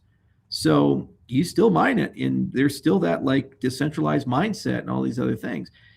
You need people like that in the space to be part of that conversation and to be uncompromising in that conversation. And what you want to do is you bring them together like a Justice League. And some people are Aquaman, and they're doing stuff with dolphins, and other people, they're Superman and Batman and these things and Wonder Woman. So, but everybody's welcome in the Justice League. You have that. So there's a Justice League of privacy, and Monero is definitely part of that Justice League, and they've always had an important role, which should never be discounted. So there's like 3 levels of potential collaboration that we can look at there. One is research level collaboration, because we work in the same space. And they're going to have to figure out how to be post-quantum, for example, and they have to make some hard decisions. We're one of the leaders in pushing that forward with Nightstream. So there's a lot to discuss there. The second is community level collaboration, because Monero is not a smart contract native system. Just like we talk about XRP DeFi and Bitcoin DeFi, how does Monero get private DeFi? They can add it to the system and have all this complexity in the system, and that's a lot of work. And it's a big distraction from being like private Bitcoin. So working with Midnight is a very natural thing. And what's cool is they're in the driver's seat of like how they want to do that. And the 3 is expansion of liquidity. Monero is being delisted, as is Zcash and others, from a lot of jurisdictions like Middle East, Europe, Asia, because they're anti-privacy coin. So most of their trading is going to move long-term into the DEX space. Yeah. And how do they do that in a way that's sensible and reasonable?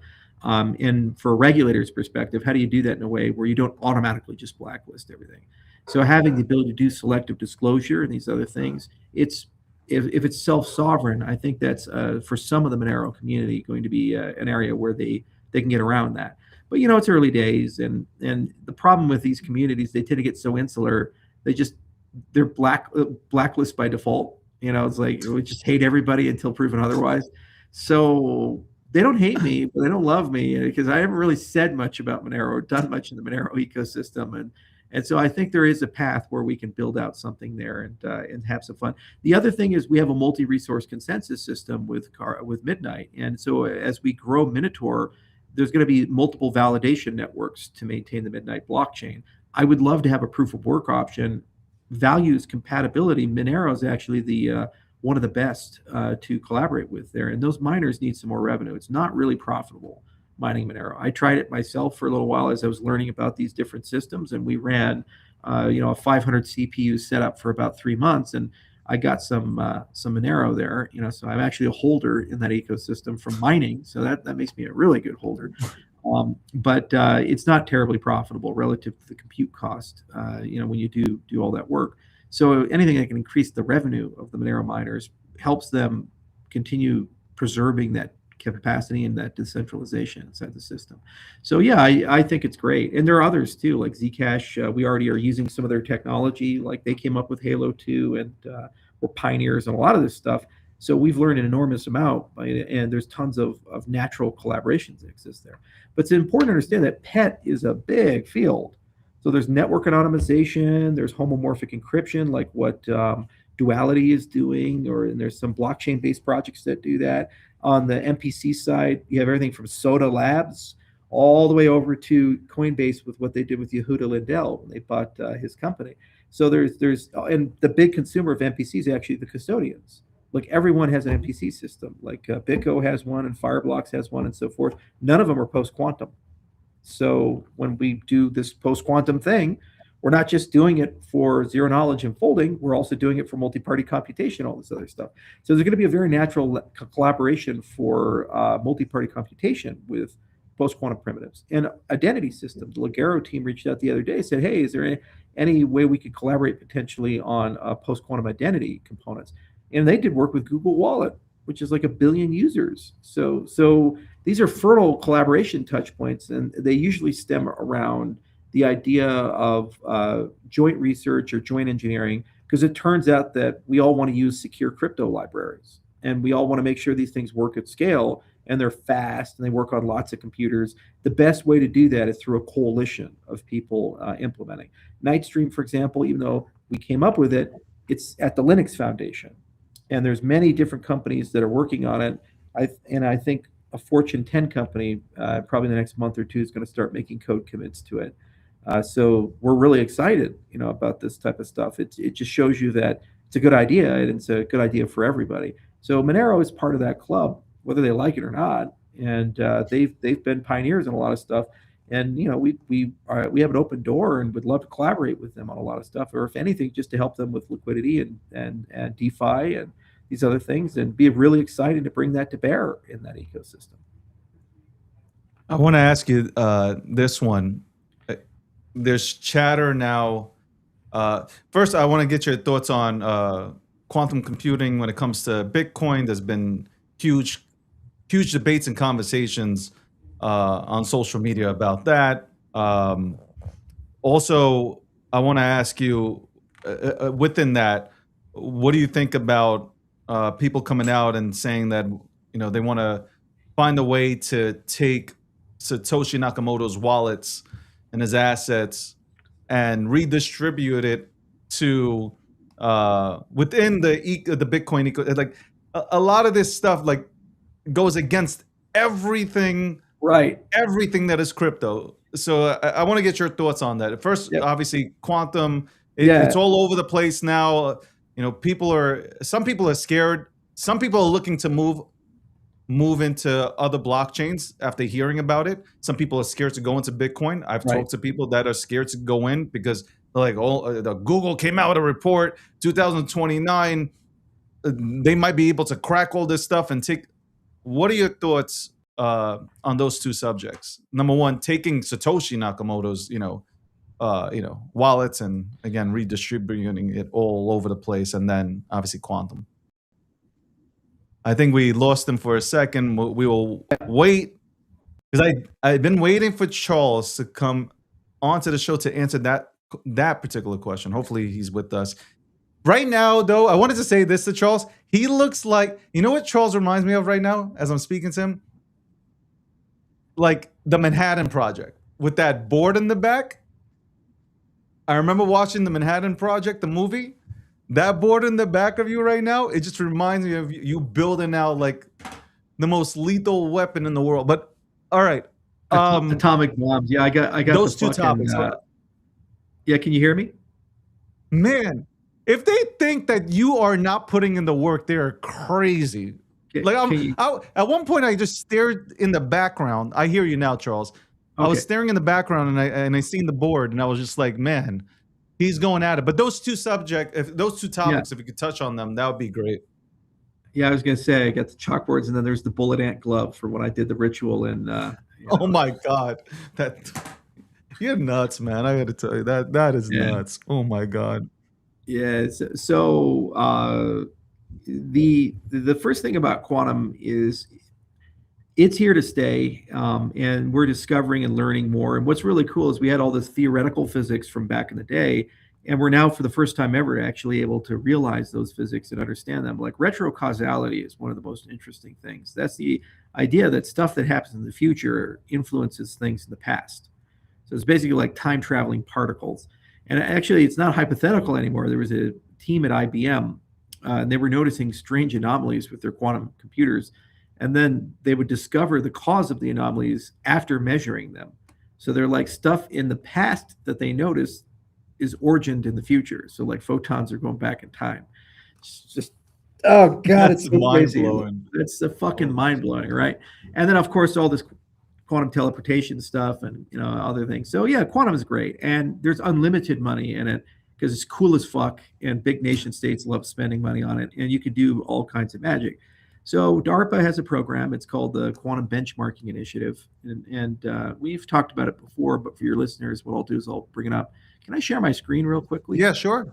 Yeah, let me go ahead and bring up that. So generally speaking, good epistemic hygiene is you ask who cares the most about this problem, because everybody has an opinion. They're like, well, the quantum computers aren't coming, or quantum computers are going to come and they're going to kill us all. But you're like, fuck you. Who cares the most about this?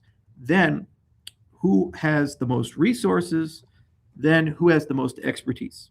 And you look at the Venn diagram of those three things. I care the most, I have the most money, and I have the most expertise. And if you have the Venn diagram of those three things, that opinion is gold standard. That's as good as it's going to be. So DARPA cares the most about this because the U.S. military and the U.S. intelligence agencies, they're fucked if quantum computers come and they're blindsided by it. And they have unlimited money and they have unlimited talent because of the brain of the Pentagon. So let me share my screen. DARPA created something called QBI, the Quantum Benchmarking Initiative. And basically, you guys can go, if you Google it, and here's kind of the screen for it, if you bring it on up. Let's see. Here we go. Yeah. Hopefully I can share it right there. There we go. Can you see that? I think I see it on your screen. Yeah, it's there. Okay, so this is the DARPA QBI. And if you just Google Quantum Benchmarking Initiative DARPA, here's the project manager, Joel Peter. He's a brilliant physicist, and he's got an army of physicists and engineers. And what they did is they basically said, in the simplest terms, the Quantum Benchmarking Initiative seeks to determine whether it's possible to build an industrially useful computer by 2033. Specifically, QBI is designed to rigorously verify and validate whether any quantum computing approach can achieve utility scale operation, meaning its computational value exceeds its cost. So there are three stages to it, A, B, and C. And A is like, can you build a utility scale quantum computer concept? Like what you've said makes sense. It's not crazy. Then B, can you actually develop a plan and show that you're doing that? And then once you have the computer running, DARPA is going to actually verify it and validate that the thing runs. And they have all these different companies that have joined DARPA QBI. And actually, let me just show you real quickly, DARPA QBI A companies. I think that's it right here. Oh, stage B selection. Yeah, here we go. So these are the 11 companies that are in the running, meaning they've passed stage A.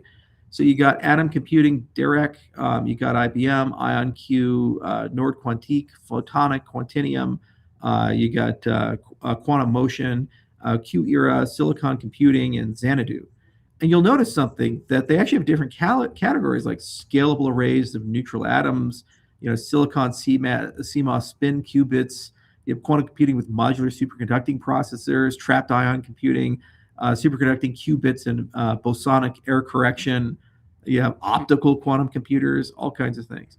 So kind of everybody's doing this, and the national security apparatus is like, we got to figure this thing out.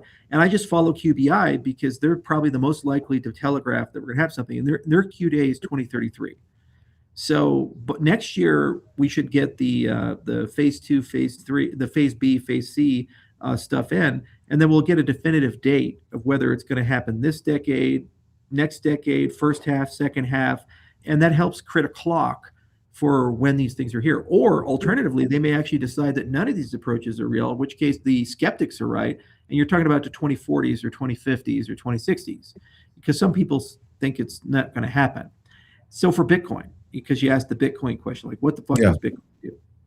So the analogy I like to use is there's an asteroid coming for the planet, and there's three groups of people. One group of people say, we should do nothing because the asteroid's actually not going to hit us, or it's going to be so late that it's not a problem right now. We could take 20 years off before we think about the asteroid.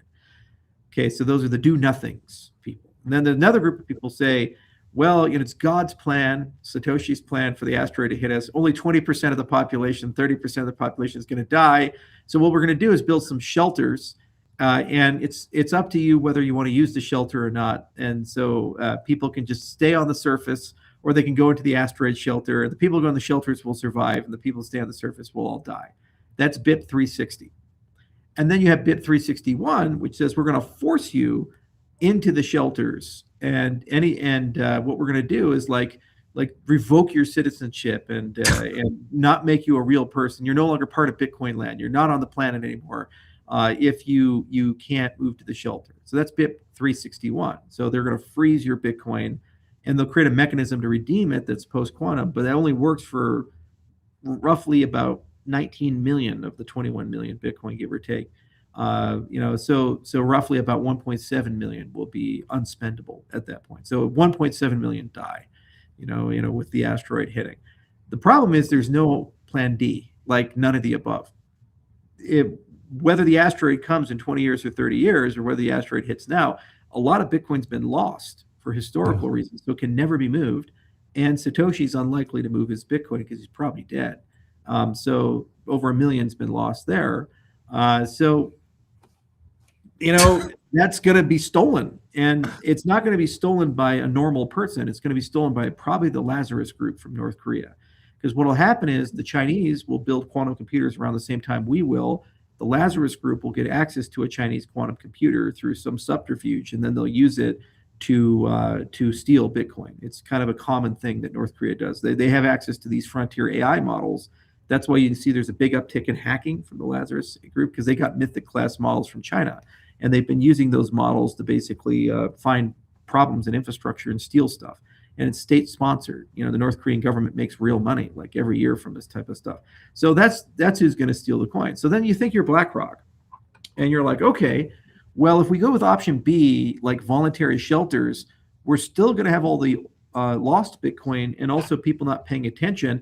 So how do we survive 20% of the supply being dumped on the market by North Korea? BlackRock's not going to like that. And, little Mike Saylor, he's not going to like that too. He'll be like, oh, what happened?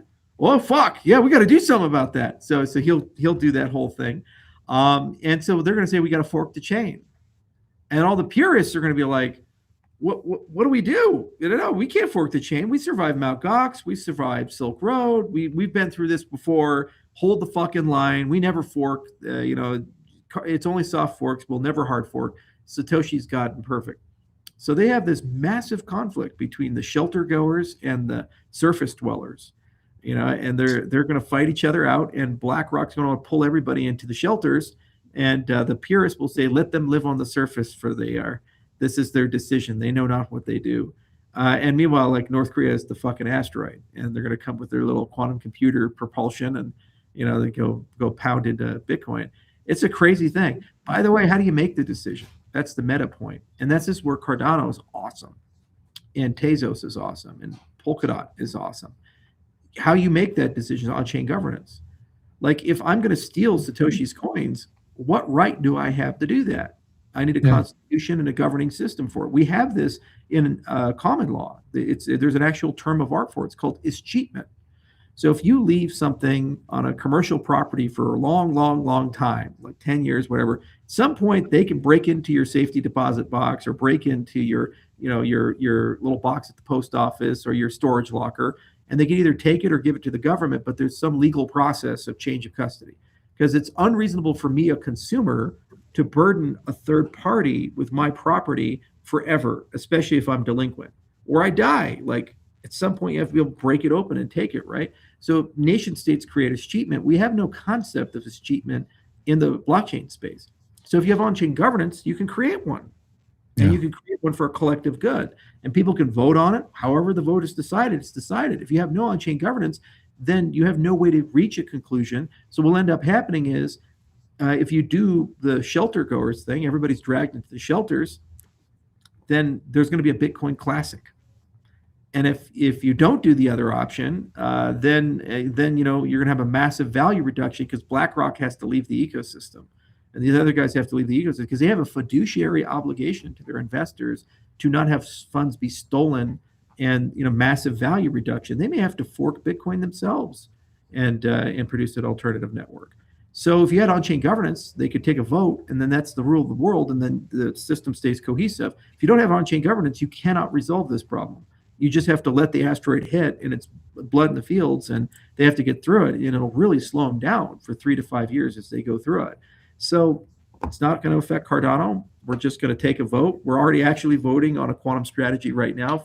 We have a whole research agenda we're going to propose next week for it. And it has a lot of really good bells and whistles. We have tons of partners with it. And within a few years, we can stick all the quantum stuff and we'll have a migration path for everybody. And it's very easy for us to facilitate that migration path. Actually, BIP 361 came up with a clever idea because we were always a keyword-based system.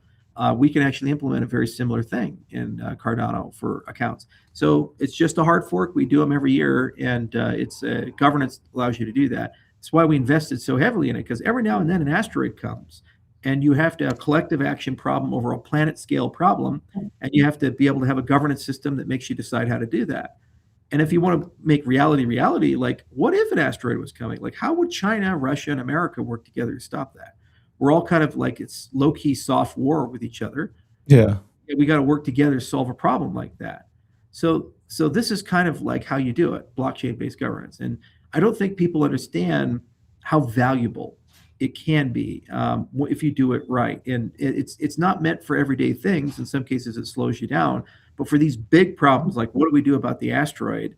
It's a big deal. And it's the only way really to solve this thing. Or if you're changing the tokenomics of the system, or if you're doing a partnership with the system. Like hypothetically, let's say Midnight goes into the top 10, which of course it will, because Goxstein's being sponsored by it, so obviously everybody's going to see the value in the wisdom that Midnight brings, and gain millions of users from that.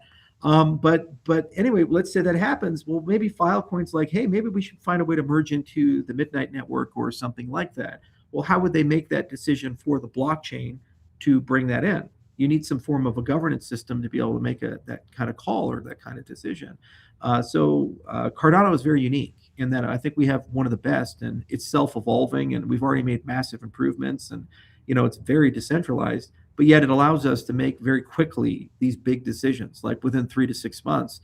And once it's decided, it's decided. There's no deviation. There's no Cardano Classic. The system has decided. That is consensus, and we will now move on with one voice to solve the problem. Charles, man, I gotta say, this is every time you come on here, man, I can hit you with anything, and you just have you got a goddamn. It's not just an answer. It's just like it's real. I'm telling you, ChatGPT was made after you, man. Sam Altman and Elon, they all sat down, and they took you, man, and they made all these LLMs after you, man. But I appreciate you coming through.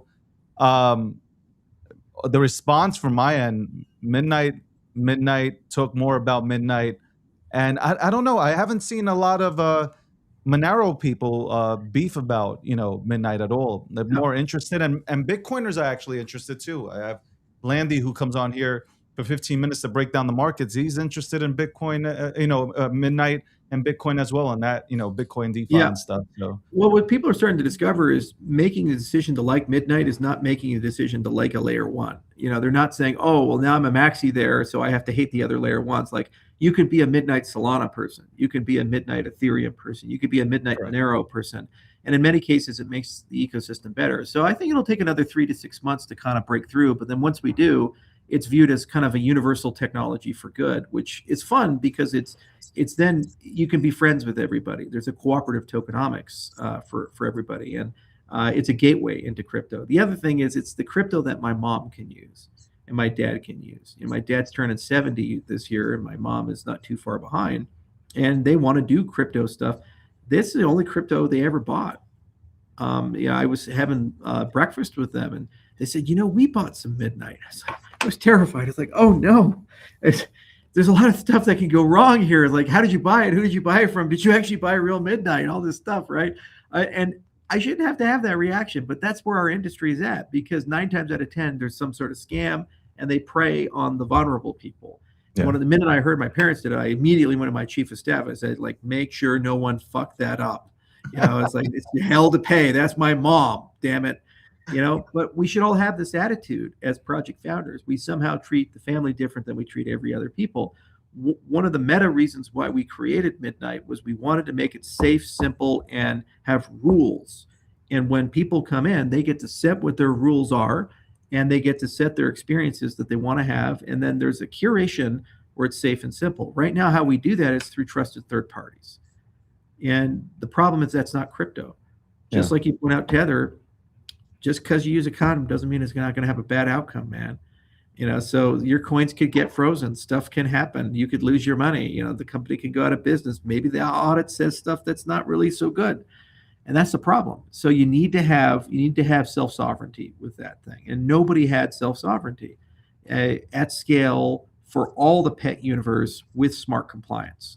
They have partial solutions here and there, but we wanted to build something for everyone everywhere. And it's one of the hardest products to build because it has to work for everything. The Glacier drop, we had to understand how Ripple's cryptography worked, and Solana's cryptography worked, and Ethereum's cryptography worked. That was not easy for one team to do a drop to 33.6 million accounts, but we did it. And not only to go through, got listed on Binance. There was at the all-time high, $9 billion a day in trading. It was pretty crazy when you saw that volume. So it was a successful event.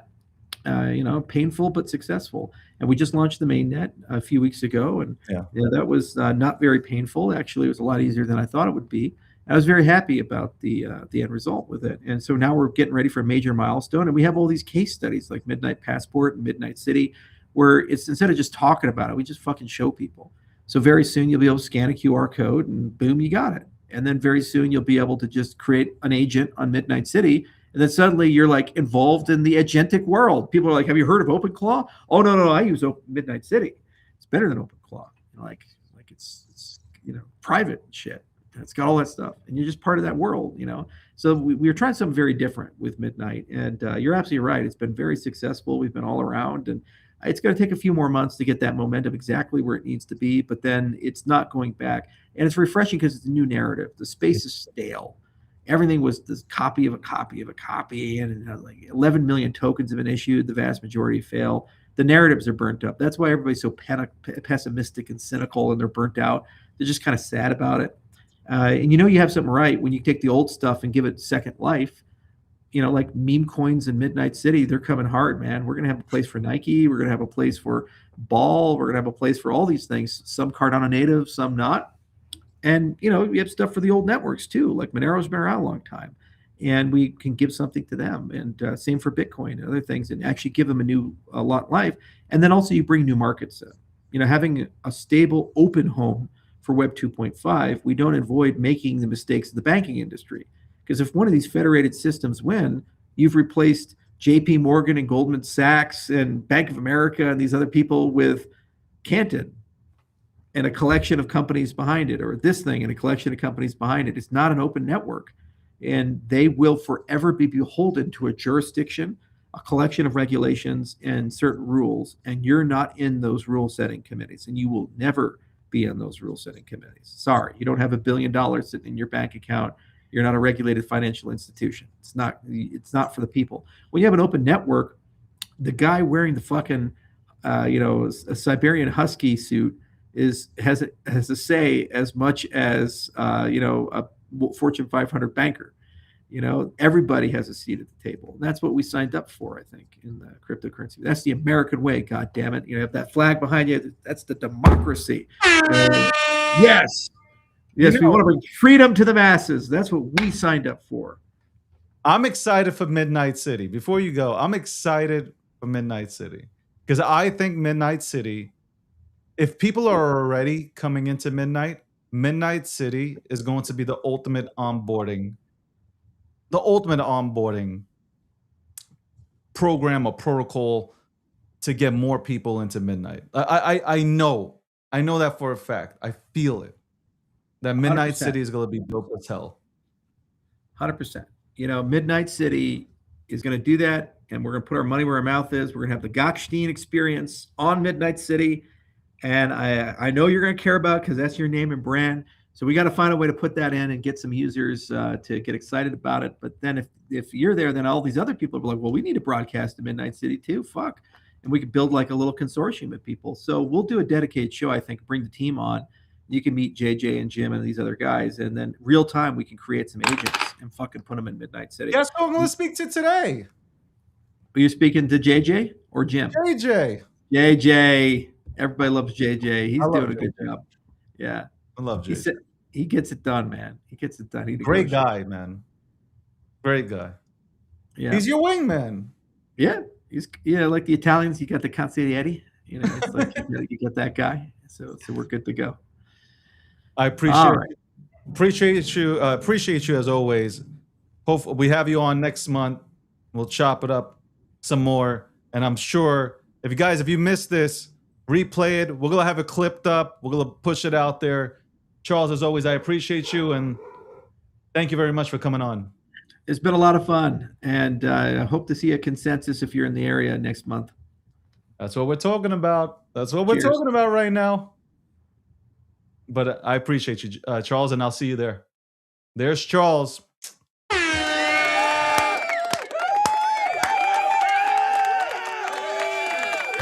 You might have noticed my monitor went out. So like for the last 10 minutes, my monitor is out. I'm all through. I got 1, 2, 3. I try to go look at the third. That shit's not working. I'm looking all around.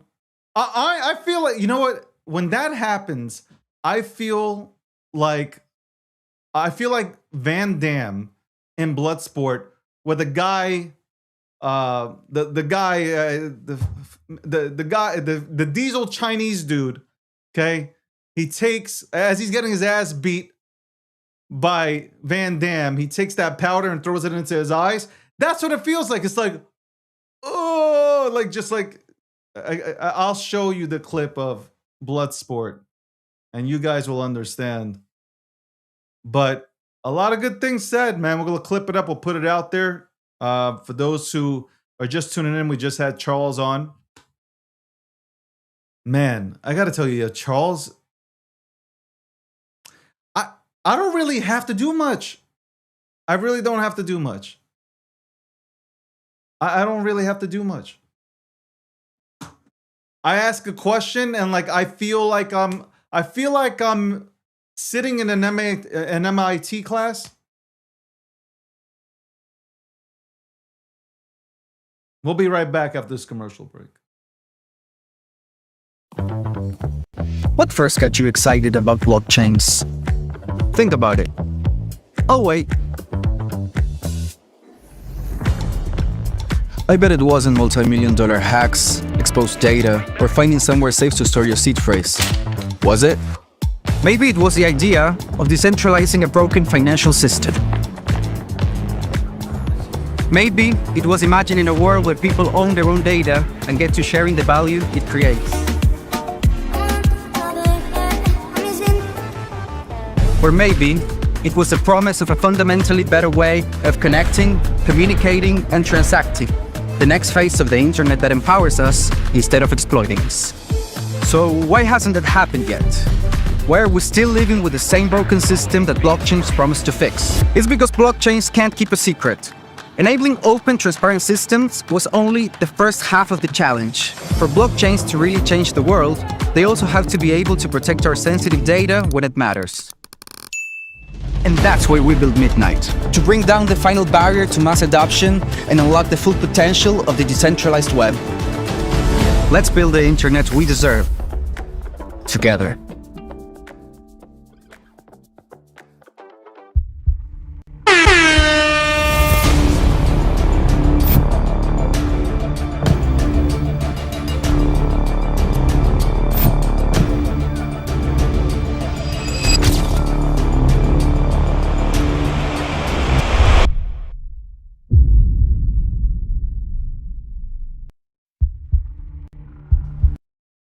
Welcome back.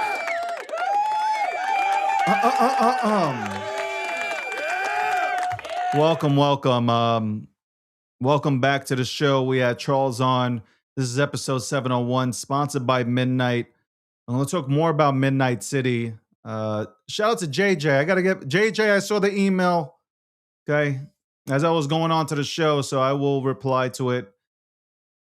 Go ahead and have a chat. Shout out to Polymarket. Polymarket is the official prediction market sponsor of the DG brand and the breakdown. Also, Cake Wallet, one of the most secure wallets within our industry. You got Bitcoin, you got Monero. You can go ahead and hold it on Cake Wallet. Shout out to Monero too. I see, people give Charles a lot of shit, but he's ready to work with everybody. People's Reserve, you got Bitcoin. Use it as collateral to go ahead and get your house. All right, look. As I was saying, it sucked because the last 10 minutes, I'm sitting here trying to figure out how I can get the monitors on so I can see Charles. So I go to the default, you start looking at the camera, and then you hope that you're actually looking at the camera, okay? You hope that the camera, you're eye to eye with the camera, okay? And I was kind of looking at the screen, and it looked like I wasn't looking at the camera. I was like, fuck. A lot of good stuff. I gotta, after the show, I gotta sit back and like replay the show. I usually don't do that. There are certain people that come on here, whether it was Sailor or whoever, that I sit back and you just like, you listen. You just sit back and listen to what was said. And here it goes again. The goddamn screen is not working with me. The goddamn screen ain't working with me. It is what it is. I'm going to have to troop it out, man. I will have to troop it out. This sucks. This absolutely fucking sucks. All right, so no screens available to me right now. So I'm going to have to go ahead and give you the quote of the day without seeing anything. Without seeing myself. Okay. The quote of the day. Let's go to the quote of the day. We'll be back on tomorrow. We got special guests coming on tomorrow. Though I might push one to next week. He's a favorite here. He's a fan favorite here. So give me 1 second. I will go ahead and read the quote of the day. You know what? I don't want to tell you who it is. I don't want to tell you guys who it is, but here it goes. Let me go ahead and Okay, here we go. Quote of the day. Thank you very much for everybody who's tuned in and anybody who tunes in consistently on a day-to-day basis. I know there are a lot of people that tune in and they're like, man, this guy is ridiculously good looking. He can articulate himself, big brain type shit. Talk about crypto, we could talk about we get it, right? We get it. Anyway, here it goes. Quote of the day. Every person you see this week in the gym, on the run, grabbing coffee, is fighting battles you know nothing about. No one wears a sign saying I'm struggling. Your kindness, your energy, your encouragement, the way you hold the door might be what saves their day. Choose to lift others as you lift yourself. I'm all about that positive energy, bitches. Do that again. Every person you see this week in the gym, on the run, grabbing coffee, is fighting battles you know nothing about. No one wears a sign saying, I'm struggling. Your kindness, your energy, your encouragement, the way you hold the door might be what saves their day. Choose to lift others as you lift yourself. Again.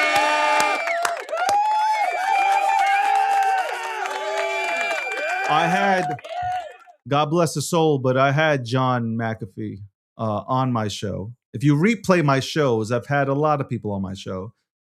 Again, rest in peace of John. I interviewed John McAfee. I interviewed John, I'll tell you right now, maybe a week or two before he got locked up in Spain, I believe. And it was a crazy ass interview. I'll say that. I mean, John was off the walls anyway. But even after the show backstage, the things that he said were wild.